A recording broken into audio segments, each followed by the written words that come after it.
சிறகடி காசு சீரியலில் இனி என்ன நடக்க போகுது தான் பார்க்க போகிறோம். இந்த மனோஜ் வந்து பெரிய அளவில் நான் ஷோரூம் வச்சுட்டேன் அப்படி இப்படின்னு சொல்லி வீட்டில் பில்டப் பண்ணிகிட்டு இருக்காரு. இந்த சூழ்நிலையிலும் அவர் பிறவி குணத்தை மட்டும் வச்சே கட்ட முடியல. அவர் சோம்பேறித்தனத்தை அவர்கிட்ட இருந்து போகவே வைக்க முடியல. இதனால் வந்து எந்திக்கிறதுக்கு ரொம்பவே லேட் பண்ணிக்கிட்டே இருக்கார். இந்த சூழ்நிலையில் வந்து வேலை செய்கிறவங்ககிட்டே வந்து சாவியை கொடுத்துட்றாரு. நீங்களே கடையை தொடங்க வைங்க, நான் வந்து லேட்டாக தான் வருவேன், நான் ஓனரு, நீங்கள் லேபரு, அதனால் நீங்கள் சீக்கிரம் திறக்கணும் வைக்கணுங்கிறாங்க. இதை சாதகமாக பயன்படுத்திக்கிட்ட தற்காலிக பணியாளர்கள் வந்து சரி நம்ம ஓனர் வர்றது கிடையாது, நம்ம இந்த கடையை ஆட்டையை போட்டுருவோம் அப்படின்னு சொல்லிட்டு ஒரு வண்டியெல்லாம் வர சொல்லிவிட்டு அங்கே இருக்கிறவங்க எல்லாம் பேசிக்கிட்டு அந்த கடையில் உள்ள பொருளை பூரா ஏற்றி கொண்டு போயிடுறாங்க. இந்த சூழ்நிலையில் கடையை வந்து ஒன்றுமே இல்லை, எல்லாமே திருட்டு போயிடுது. இந்த சூழ்நிலையில் மனோஜுக்கு இந்த கதை தெரிய வருது. வந்தோடனே ரொம்பவே பதறாரு. என்னடா நம்ம கடையில் ஒரு பொருளுமே இல்லை, எல்லாமே விற்று போச்சா இல்லைன்னா தூக்கிட்டு போயிட்டானுங்களா அப்படின்னு பார்க்குறாங்க. அந்த கடையில் உள்ள பொருளை பூராமே புதுசாக சேர்ந்தவங்க தூக்கிட்டு போயிடுறாங்க. அவங்க யார் என்ன வரேன்னு நம்மளுக்கு தெரியலையே, ஐடி ப்ரூஃப் கூட அதை கூட நம்ம வாங்கலையே அப்படின்னு சொல்லிட்டு ரொம்பவே ஃபீல் பண்ணுறாரு. நம்ம சிசிடிவி ஃபுட்டேஜ் ஒர்க் ஆகுமான்னு பார்த்தா அந்த நேரத்தில் அது ஒர்க் ஆகாமல் இருந்திருக்கு. அதனால் ஒரு ஆதாரமும் இல்லை. இது சம்மந்தமாக வீட்டில் வந்து சொல்லி கதறினோன்னே விஜயா கேட்குறாங்க, என்னடா சொல்கிற அப்படிங்கிறாங்க. ஆமாம்மா, ஒரு பொருள் கூட இல்லை, எல்லாத்தையுமே அடிச்சுட்டு போயிட்டானுங்க, நான் புதுசாக வேலைக்கு சேர்த்துருந்தேன், அவனை இப்படி பண்ணிட்டானுமா அப்படிங்கிறாங்க. சரிடா, அவனும் ஐடி ப்ரூஃப் எல்லாம் கொடுத்துருப்பானுங்களா, என்னாச்சு அப்படின்னு கேட்குறாங்க. இல்லைம்மா, நிறைய படிச்சிருக்கேன்னு சொன்னோன்னா, சரி இங்கிலீஷ்லாம் இங்கிலீஷில் பேசினானுங்க, சரி ரைட்டு படித்தவனும் நம்மளை ஏமாற்றவங்களான்னு சொல்லிட்டு பண்ணிட்டோமா அப்படிங்கிறாங்க. என்னடா சொல்கிற அப்படின்ட்டு இருக்காங்க. இந்த சூழ்நிலை முத்து வந்துடுறாரு. சபாஸ் அண்ணா சபாஸ், இந்த மாதிரி புதுசாக ஃபர்னிச்சர் கடை வச்சுருக்கேன், அப்படி வச்சுருக்கேன் இப்படி வச்சுருக்கேன்னு சொல்லி வீட்டில் பில்டப் பண்ணிகிட்டு இருந்தேன், கடைக்கே போகாமல் வீட்டில் படுத்து உறங்கிட்டு இருந்தேன், சோம்பேறித்தனமா முட்டா பேத்தனமா எவனோ அடித்து கொண்டு போயிட்டாங்க, அது யாருன்னே தெரிலன்னு சொல்லிக்கிட்டு இருக்கேன், என்னடா இது அப்படின்ட்டு இருக்காங்க. உடனே அண்ணாமலைக்கும் வாய்க்கும் போயிட்டு வந்துடுறாங்க. மனோஜ் நீ சொல்லுறதுலாம் உண்மையா அப்படிங்கிறாங்க. ஆமாப்பா, டிவியில் வேணால் பாருங்கப்பா அப்படிங்கிறாங்க. டிவியில் பார்க்குறாங்க. இந்த மாதிரி விஜயா ஃபர்னிச்சர் கடையை வந்து குள்ளடிச்சிட்டு போயிட்டாங்க, புதுசாக வேலைக்கு சேர்ந்தவங்க, அந்த ஓனர் வந்து சரியான அணுகுமுறைகள் இல்லாதனால அவங்க தூக்கிட்டு போயிட்டாங்க. அதுபோக வந்து ஓனர் வந்து சரியாக கடைக்கு வர்றது இல்லையா, வைக்கிறது இல்லையா, அவர் பெரிய சோம்பேறியான் அப்படி இப்படின்னு சொல்லிட்டு செய்தியில் வருது. இதை பார்த்து அண்ணாமலைக்கு ரொம்பவே கோவம் வருது. அந்த ஆளை மனோஜை 4 வாங்குறாரு. ஏல உனக்கு கொஞ்சம் கூட அறிவு இல்லையா மனோஜ், நீ திருந்தவே மாட்டியா? ஏன் 77 லட்ச ரூபா எடுத்துகிட்டு போய் தான் மண்ணாக்குனேன், உங்கள் மாமனார் தந்த பணம் 30 லட்ச ரூபாயும் மண்ணா அப்படிங்கிறாங்க. இல்லைப்பா என்ன நல்லப்பான்ட்டு இருக்கேன் அப்படின்ட்டு இருக்காங்க. அவனை விஜயா சொல்லிட்டாங்க, எங்கே விடுங்க அப்படிங்கிறாங்க. நீ ஒவ்வொரு நேரமும் அவனை காப்பாற்றிட்டே இருக்க, அதனால இந்த நிலைமைக்கு ஆளாயிருக்கான். சரியா, கடை ஓப்பன் பண்ணி பொல்லாத நிமிஷம் ஆகலை, பொல்லாத நாள் ஆயிடுச்சு. முதல்ல வேலைக்கு இருந்தவங்கள வந்து அன்னைக்கே வேலையை விட்டு நிப்பாட்டியிருக்கான். முத்து சொல்லி தான் எனக்கு தெரியும். அவங்களுக்கு எவ்வளோ அனுபவம், எவ்வளோ நம்பிக்கையாக இருக்கிறாங்க. ஓனர்லாம் எங்கே போனாலும் அவ்வளோ அன்பாக பார்த்துப்பாங்க, அவ்வளோ உரிமையாக இருப்பாங்க. அவங்களெல்லாம் வேலைக்கு நிப்பாட்டிட்டு புதுசாக எடுத்தவங்க வச்சு நான் அப்படி பண்ணிடுவேன் இப்படி பண்ணிடுவேன், என்கிட்ட அந்த ஐடியா இருக்குது இந்த ஐடியா இருக்கான்னு சொல்லி புருஷனும் முன்னாடி பேசிகிட்டு இருந்தாங்க. கடைசியில் என்ன ஐடியாவில் பேருக்கு பாரு, ஒரு கடை வச்சவன் காலையில் எழுந்திரிச்சி கடைக்கு போகணும், நான் வந்து அங்கே சிசிடிவி கேமரா வச்சுருக்கேன், அதை வச்சு பார்த்துக்குவேன், இதை வச்சு பார்த்துக்குவேன். இப்போ என்னாச்சு அப்படிங்கிறாங்க. இல்லைப்பா, அந்த நேரத்தில் அந்த சிசிடிவி கேமரா ஒர்க் ஆகாமல் வந்துருக்குப்பா அப்படிங்கிறாங்க. நீ பேசுறது நல்லா இருக்கா மனோஜ் அப்படிங்கிறாங்க. அப்பான்ட்டு கிடக்காத, இப்போ என்ன செய்ய போகிற அப்படிங்கிறாங்க. இல்லைப்பா, போலீஸ் வந்து ஆதாரம் கேட்குறாங்கப்பா, வேறு எதாவது ஆதாரம் இருக்கான்னு பார்க்கணும்பா அப்படிங்கிறாங்க. டேய் முத்து, நீ தானே ஹெல்ப் பண்ணணும் அப்படிங்கிறாங்க.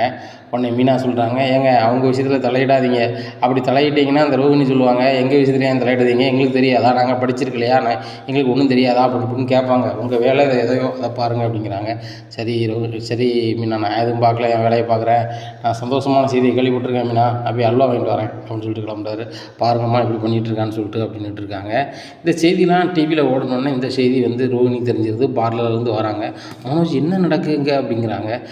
ரோகிணி ஒன்றுமே தெரில அப்படிங்கிறாங்க. ஒன்று எப்படி தெரியும், வீட்டிலே சாப்பிட்டு படுத்து கிடந்தா நீங்கள் பிஸ்னஸ் பண்ணுறீங்கன்னு சொல்லிட்டு கொஞ்சம் கூட இது இல்லை, வீட்டில் பில்டப் மட்டும் பண்ணால் போதுப்பா, வெய் வந்து நீங்கள் பார்க்க வேண்டாமா அப்படிங்கிறாங்க.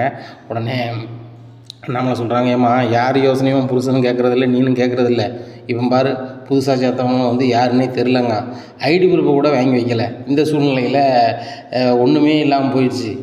இப்போ நீங்கள் கம்பெனி கட்ட வேண்டிய பணத்துக்கு என்ன செய்வீங்க? கம்பெனி இப்போ ஏசி கம்பெனியாக இருந்தாலும் சரி தான், மிக்சி கம்பெனியாக இருந்தாலும் சரி தான் வாங்கி வச்சுருக்கீங்க. நீங்கள் 30% பணம் கொடுத்துருப்பீங்க, 70% பணத்தை நீங்கள் கொடுக்கணும். இப்போ அந்த கம்பெனிக்காரங்க உங்கள்கிட்ட பணம் கேட்பாங்களா, இப்போ எப்படி கொடுப்பீங்க அப்படிங்கிறாங்க. ஒன்றுமே தெரியல அங்கிள் அப்படி இப்படிங்கிறாங்க. என்னம்மா, அவங்க அப்பா தந்த பணத்தையும் வம்பாக்கியிருக்கான், ஒன்றுமே சொல்ல மாட்டேறேன் அப்படிங்கிறாங்க. நான் என்ன அங்கிள் சொல்ல, எங்கள் அப்பாட்ட நான் கஷ்டப்பட்டு வாங்கி கொடுத்தேன், இவர் இப்படி ஆகிட்டாரே அப்படி இப்படின்னு விட்டுருக்காங்க. ஏம்மா, என் பணத்தை 27 லட்ச ரூபாயை உணத்துக்காகவும் ஆக்கலாம், அதையும் புரிஞ்சுக்கிடாமல் நீ உங்கள் அப்பாட்ட வாங்கி கொடுத்த, அதுலேயும் வந்து உழைப்பை காட்டினாதனமாக ஜெயிக்க முடியும். படுத்துக்கிட்டே நான் ஓனர் இந்த வீட்டை பில்டப் பண்ணிக்கிட்டு இந்த மீனாவையோ முத்தையோ குறைச்சி பேசிக்கிட்டு இந்த வீட்டில் நான் தான் பெரிய ஆள், நான் நான் ஏசி ரூமில் தான் தூங்குவேன், நான் ஃபர்னிச்சர் கடை வச்சுருக்கேன், வெளியே இருந்து அழுத்து வரேன், நான் வந்து வெளியே தூங்க முடியுமா, வெளியே தூங்குவோம் முத்து மீனாக தூங்கட்டும் அப்படி இப்படின்னு பேசி இப்போ ரூமில் தான் தூங்குவேன். இப்போ பாரு என்னாச்சு எல்லாம் போச்சா அப்படின்ட்டு இருக்காங்க. எப்பா ஏதாவது பண்ணி எனக்கு வந்து இந்த பிரச்சனையை முடிச்சு விடுங்கப்பா, இப்போ வந்து கம்பெனிக்காரங்க பூரா கேட்டால் என்னப்பா செய்கிறது அப்படிங்கிறாங்க. நீ தானே பிஸ்னஸ் பண்ணுற, எனக்கு தெரியாதானே ஒவ்வொரு வாட்டியும் கேட்டுக்கிட்டு இருந்தல, நீனே பண்ணு, உங்கள் அம்மா தானே கடையை திறந்து வச்சா உங்கள் அம்மாட்ட ஐடியா கேட்டுக்க, என் சுருதி அம்மா வந்து உனக்கு ராசியான கஸ்டமர்னு சொல்லிட்டு இது பண்ணல, நீங்கள் எல்லாருமே கலந்துக்கிட்டு செய்யுங்க, என்ன கேட்டுட்டு எதுவுமே செய்யலையே. அந்த பரசு கேட்குறான் 27 லட்ச ரூபாய் எடுத்துகிட்டு போனாப்பா, உனக்கு எந்த மாதிரி எதுவும் உன் பையன் கொடுக்க மாட்டேங்கானே அப்படின்னு கேட்குறாப்புல. நான் என்ன சொன்னேன், என் பையனுக்கு நான் செய்ய வேண்டியதை செஞ்சுட்டேன், அவன் மரியாதை கொடுக்கல, அது 2வது வரும். நான் என் பையனுக்கு என்ன செய்யணுமோ என் கடமைக்கு செஞ்சுட்டேன் புரிஞ்சுக்கோ, மனசார செய்யலை சரியா, உன்னை பெற்றுட்டேன், உனக்கு தரணும்னு தந்தேன், ஆனால் நீ வந்து அதை வச்சு காப்பாற்றவும் தெரில வைக்கவும் தெரில, உன் மாமனார் பணத்தையும் இப்படி ஆக்கிட்ட, உன் மாமனார் நாளைக்கு ஜெயிலிருந்து வந்தாருன்னா கேட்பார்ல என்ன பேர் சொல்லுவேன் அப்படிங்கிறாங்க. அப்பா அப்படிங்கன்னா அப்பான்ட்டு கிடக்க அப்படிங்கிறாங்க. இந்த சூழ்நிலையில் ஒரு ஃபோன் வருது, நேராக கம்பெனிக்காரங்க பேசுகிறாங்க. சார் நாங்கள் ஏசி கம்பெனிலேருந்து பேசுகிறோம், நீங்கள் புதுசாக வந்து ஏஜென்சி நல்லா நடத்துவீங்க வைப்பீங்கன்னு சொல்லி உங்களை நம்பி அந்த சார் சொன்னாங்களேன்னு சொல்லிட்டு உங்களை நாங்கள் டீலராக எடுத்தோம், ஆனால் டீலராக நடத்துறதுக்கு உங்களுக்கு எந்த தகுதியுமே இல்லாமல் போயிடுச்சு, அதனால் நாங்கள் டீலர்ஷிப்பை கேன்சல் பண்ணுறோம், நீங்கள் வந்துட்டு எங்ககிட்ட தர வேண்டிய பணத்தை நீங்கள் எப்போ கட்டுறீங்க அப்படிங்கிறாங்க. சார் பணம் எதுவுமே என்கிட்ட இல்லை, இருந்த பணத்தை வச்சு தான் நான் ஆரம்பித்தேன், என் கல்லால் இருந்த பணத்துலேருந்து எல்லாத்தையுமே அடிச்சுட்டு போயிட்டாங்க வேலைக்கு வச்சவங்க, அவங்கள வந்து நான் போலீஸில் கம்ப்ளைண்ட் கொடுத்துருக்கேன் அப்படிங்கிறாங்க. சார் எல்லாத்தையும் விசாரித்தோம், டிவிலே வருது, அவங்க யார் என்னன்னே உங்களுக்கு தெரியலை, அதுபோக அவங்களோட ஐடி குரூப்லேருந்து எதுவுமே நீங்கள் வாங்கி வைக்கலை, அப்படி நீங்கள் வாங்கி வைக்காதவங்க எப்படி நீங்கள் நடத்தி எப்படி நீங்கள் இது பண்ண முடியும், அது வாய்ப்பே இல்லை, எங்கள் பணத்தை நீங்கள் உடனடியாக கேட்டுங்க, இல்லைனா நாங்கள் வந்துட்டு சட்டப்படி நடவடிக்கை எடுப்போம் அப்படிங்கிறாங்க. சார் நான் வந்து கொஞ்சம் முடியாத நிலையில் இருக்கேன், அதனால் வந்து நொடிப்பு நிலை அடைஞ்ச மாதிரி ஏதாவது பண்ணலாமா அப்படிங்கிறாங்க. அப்படியா, சரி நீங்கள் வந்து இதில் எங்களுக்கு பணம் தராமல் நீங்கள் வந்து இது பண்ணலான்னு நினைக்கிங்க, அது நடக்காது, நாங்கள் சட்டப்படி நடவடிக்கை எடுக்கிறோம், அதை நீங்கள் எதிர்கொள்ள தயாராகுங்க அப்படின்னு சொல்லிட்டு போன வச்சிடுறாங்க. இன்னும் யார் மனோஜ் அப்படின்னு கேட்குறாங்க. இல்லை நம்மளுக்கு கம்பெனிலேருந்து ஏசி எல்லாம் கொடுத்துருக்காங்களா, நம்மளை டீலர்ஷிப்பாக இது பண்ணி வச்சுருந்தாங்களா, அவங்க இப்போ நம்ம டீலர்ஷிப்பை கேன்சல் பண்ணிட்டாங்களாம். என்ன சொல்கிற மனோஜ் அப்படிங்கிறாங்க. ஆமாம் டீலர்ஷிப்பை கேன்சல் பண்ணிட்டாங்களாம், அதுபோக நம்ம கட்ட வேண்டிய பணத்தை உடனே கட்ட சொல்கிறாங்க, இல்லைன்னா சட்டப்படி நடவடிக்கை எடுப்பேன்னு சொல்கிறாங்க அப்படிங்கிறாங்க. உடனே முத்து வராது, மீனா இந்த அல்வா சாப்பிடு அப்படிங்கிறாங்க. ஏங்க நீங்கள் சும்மா இருங்க அப்படிங்கிறாங்க. இல்லை மீனா சந்தோஷமான செய்தி நடந்துகிட்ருக்கு, இந்த வீட்டில் நான் தான் பெரிய ஆள், எனக்கு தாண்டா முதல் மரியாதை கொடுக்கணும், இந்த வீட்டில் நான் தான் ஏசியில் படுக்கிற தகுதி உள்ள ஆள், நீலாம் வெளியே போடு, நீங்களாம் வெளியே தான் படுக்கணும், நீ பூக்காரி, நீ டிரைவருன்னா. சரி நான் டிரைவர் தான், அவன் அழுத்து வந்திருப்பான்னு சொல்லி ரொம்ப கொடுத்தா கடைசியில் ஒன்றும் இல்லாமல் லூஸு மாதிரி வந்திருக்கான். ஒரு சோம்பேறி பைய, ஒரு லூசு பைய, ஒரு திருட்டு பைய, ஒரு தொழில் பண்ணால் அப்படி தான் இருக்கும் பாரு, ஒரு திருடங்கிட்ட இன்னொரு திருடன் அடிச்சுட்டு போகிறான் அப்படிங்கிறாங்க. எப்பா நான் ரொம்ப கோவமாக இருக்கேன்னு சொல்லிடுங்கப்பா அப்படிங்கிறாங்க. டே முத்து நீ சும்மாறா அப்படிங்கிறாங்க. இல்லைப்பா இந்த மாதிரி நேரம் தான் உனக்கு மைண்டில் ஏறும், இல்லை உனக்கு ஒரு தொழிலை உன் பொண்டாட்டி கஷ்டப்பட்டு அவன் எப்பாட்ட பணத்தை வாங்கி வச்சு தந்திருக்கான், அதை நீ காப்பாற்றி டெவலப் பண்ணாட்டிலும் பரவாயில்லை, அப்படியேயாவது கொண்டு போகணும், நீ வந்து முற்றிலுமாக இது பண்ணிட்டு வந்திருக்கிய, யார் என்ன வரனே தெரியாமல் அதை நீ தொலைச்சிருக்கிய அப்படிங்கிறாங்க. உடனே இல்லைப்பா எப்படியா நான் கண்டுபிடிச்சிடும், அவனை புறாமே எனக்கு அடையாளம் தெரியும், ஒரு வாரம் பார்த்துருக்கோம்லப்பா அப்படி இப்படின்ட்டு இருக்காங்க. இன்னுமே முட்டாளாக இருக்காடா, இன்னும் வந்துட்டு அதை எப்படி மீட்க முடியும்னு பாரு அப்படிங்கிறாங்க. உடனே எப்படி மீட்கனே தெரிலப்பா வைக்கலப்பா அப்படின்ட்டு இருக்காங்க. பாருங்கப்பா இன்னும் யோசிக்க மாட்டான் பாருங்கள், அந்த மூளைக்கு கூட வேலை கொடுக்க மாட்டான் பாருங்கள் அப்படின்ட்டு இருக்காங்க. உடனே முத்து நீ உனக்கு ஏதாவது ஹெல்ப் பண்ணுடா அப்படிங்கிறாங்க. எப்பா நான் அவனுக்கு ஹெல்ப் பண்ணது மாதிரி இல்லை, என் பொண்டாட்டியை நான் இல்லாத நேரம் வந்து அவன் வீட்டம்மா வந்து எங்கள் விஷயத்தில் ஏன் தலையிடுறீங்க, நாங்கள் வந்து வேறு பேரை வைக்கணும்னு நினச்சோம், நீங்கள் வந்து ஆன்ட்டி பேரை வைக்க வச்சிட்டிங்க, நாங்கள் வேறு ஒரு நடிகையை கூப்பிட்டு நாங்கள் ஓப்பன் பண்ண நினச்சோம், நீங்கள் என்னன்னா நீங்களும் உங்கள் புருஷனும் பேசிக்கிட்டு ஆன்ட்டியே ஓப்பன் பண்ண வச்சிட்டிங்க அப்படி இப்படின்னு பேசுகிறாங்க அப்படிங்கிறாங்க. இதை கேட்ட விஜயா ரொம்பவே ஷாக்காகிறாங்க. இப்படிலாம் இந்த ரோகிணி பேசியிருக்காளா அப்படின்னு சொல்லிட்டு உடனே இப்போ நம்ம எதுவும் பேச வேண்டாம்னு சொல்லிட்டு அமைதியாக நிற்காங்க விஜயா.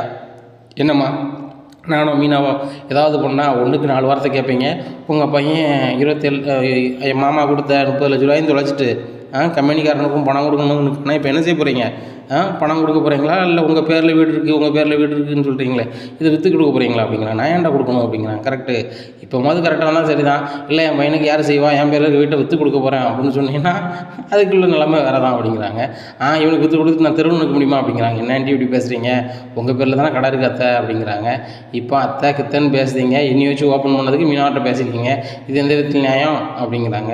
டேய் முத்து உனக்கு ஏதாவது ஒன்று முடிஞ்சு உதவி பண்ணுடா அப்படிங்கிறாங்க. பாரு மனோஜ் நீங்கள் என்னத்தை அம்மாவையோ அப்பாவையோ எங்களையோ யார் என்ன பேசினாலும் உனக்கு நன்மை செய்ய முடியுமான்னு மட்டும்தான் பார்ப்பான். வாய்க்கு மேலே தான் வந்து ஒரு வார்த்தை இருக்குமே தவிர்த்து மனசுக்குள்ளே இருக்காது, அதை மட்டும் புரிஞ்சுக்கோ அப்படிங்கிறாங்க. உடனே ரவி சொல்கிறாரு, டேய் முத்து வந்து மனசில் பட்டதை பேசுவான், ஆனால் கேடு நினைக்க மாட்டான். அவன் நல்லா இருக்குன்னு நினச்சி உனக்கு வந்து அந்த கடையை வாங்கி வந்து கொடுத்தான். ஆனால் நீ வந்து அவன் புறாமப்படுறான் அப்படி இப்படி, அவன்லாம் ஒரு ஆளா, அவன்லாம் ஏசி ரூமில் தூக்கணும், நான் தொழில் பண்ணுறேன், நான் வெளியே படுக்கணுமான்னு கேட்டு மனக்கட்ட கேள்வியை கேட்டு ஐயா 2 பேரும் வெளியேற்றினேன். கொஞ்சம் கூட உனக்கு மனசாட்சி இல்லை. அண்ணி மாதக்கணக்கில் அண்ணியும் முத்து வந்து வெளியே தூங்குறாங்க, அதை உனக்கு நினப்பே இல்லை. உனக்கு ஒரு வாரம் கூட இருக்குமில்ல உன்னால் இப்படிங்கிறாங்க. டேய் இப்போ நடக்கதை பாருங்கடா, இப்போ எனக்கு அந்த வண்டியை எப்படிடா பிடிக்கலாம், இப்போ அவங்க திருடிட்டு போன பொருளை எப்படிடா மீட்கலாம், அதுக்கு வழி சொல்லுங்கடா அப்படிங்கிறாங்க. உடனே எனக்கு என்னடா தெரியும், நான் என்ன ஜோசியக்காரனா அப்படின்னுட்டுருக்காரு ரவி. உடனே முத்து சொல்கிறாரு, டேய் உன் கடையில் சிசிடிவி ஃபுட்டேஜ் இருக்கா இல்லையா அப்படிங்கிறாங்க. இருக்குது, ஆனால் அதில் வந்து அண்ணன் இந்த நேரத்தில் செயல்படலை அப்படிங்கிறாங்க. ஏன் செயல்படலைன்னு கேட்காரு. அன்றைக்கி அந்த நேரத்தில் நெட் இல்லை அப்படிங்கிறாங்க. நெட் இல்லைனாலும் அதில் ரெக்கார்டு இருக்கும்ல இப்படிங்கிறாங்க. இல்லை அந்த நேரத்தில் ரெக்கார்ட் ஆகுது, அவனை அழைச்சிருக்கானுவ அப்படிங்கிறாங்க. அப்படியா அப்படின்னு சொல்லிட்டு, சரி ரைட்டு, உன் கடையில் கேமரா இருக்கா வாட்டா, அடுத்தாப்புல எந்த கடையிலுமே கேமரா இருக்காதா அப்படிங்கிறாங்க. உடனே ஆமாம்மா அது எப்படி வாங்குறது அப்படிங்கிறாங்க. டேய் அதுலேயும் உடல் உழைப்பை காட்டணும், சரியா அலைஞ்சி அந்த பக்கத்து கடைக்காரனால பேசி இந்த மாதிரி சார் இந்த மாதிரி என் கடையில் இப்படி ஆகிப்போச்சு, அந்த கேமரா பதிவு தாங்கன்னு கேட்கணும். ஏன்னா பக்கத்து கடைக்காரன் நீ பழகினா தானே, அவன் உன்னோட சின்ன கடைக்காரன்னு சொல்லிட்டு தோரணை பண்ணியிருப்பேன், இதான் நடந்திருக்கும் அப்படிங்கிறாங்க. டேய் முத்து இவன் பண்ணாலும் பண்ணியிருப்பான், நீ போய் அதை வாங்கி அது என்ன ஏதுன்னு பாருங்கப்பா அப்படிங்கிறாங்க. அங்கே சிசிடிவிலாம் பார்க்குறாங்க, வண்டி போனது வச்சதெல்லாம் இருக்குது. ஆனால் யார் இட்டு போனாங்க, என்ன போனாங்க, வண்டி நம்பர்லாம் வந்து அதில் வந்து ஒரு பேப்பரை ஒட்டியிருக்கிறாங்க. அதனால் எந்த வண்டின்னே தெரியலை. வண்டி போன லாரி மட்டும்தான் அதில் வருது. அதனால் அதில் ஸ்டிக்கர்லேருந்து எல்லாமே கிழிச்சிருக்கு. அதனால் இப்போ அதில் ஒரு வடையும் கிடைக்காதுப்பா அப்படின்னு சொல்லிட்டு வாங்கி பார்த்துன்னு சொல்கிறாங்க. இதை கேட்ட அண்ணாமலைக்கு ரொம்பவே மனசு கஷ்டமாக இருக்குது. இப்படியா இருந்துகிட்டு இருக்கும்போது கம்பெனிக்காரங்க பார்க்குறாங்க, 1 நாள் 2 நாள் பார்க்குறாங்க, எப்படியாவது மனோஜ் வந்து பணத்தை கட்டுவார் வைப்பார், நம்மளுக்குள்ள பிரச்சனையை சுகமாக முடிச்சுக்குவாருன்னு பார்க்குறாங்க. இங்கே வருது மாதிரி தெரியல. அப்புறம் தான் நினைக்காங்க, நம்மகிட்ட நிறைய பேர் ஃபர்னிச்சர் கடை வச்சுருக்கிறவங்க வந்து இன்ஸ்டால்மெண்ட் நம்மக்கிட்ட வாங்கி அவங்க விற்கிறாங்க, நம்ம டீலர்ஷிப் மாதிரி வச்சுருக்கோம். ஆனால் வந்து இவரை மாதிரியே யாருமே பணத்தை தராமல் இருந்தால் நம்ம தொழில் சரியே வராது, அது நம்மளுக்கு சரி வராது. அதனால் நம்ம வந்துட்டு நம்ம சட்டப்படி நடவடிக்கை எடுக்க வேண்டியதான் அப்படின்னு சொல்லிட்டு கம்பெனியில் பேசுகிறாங்க.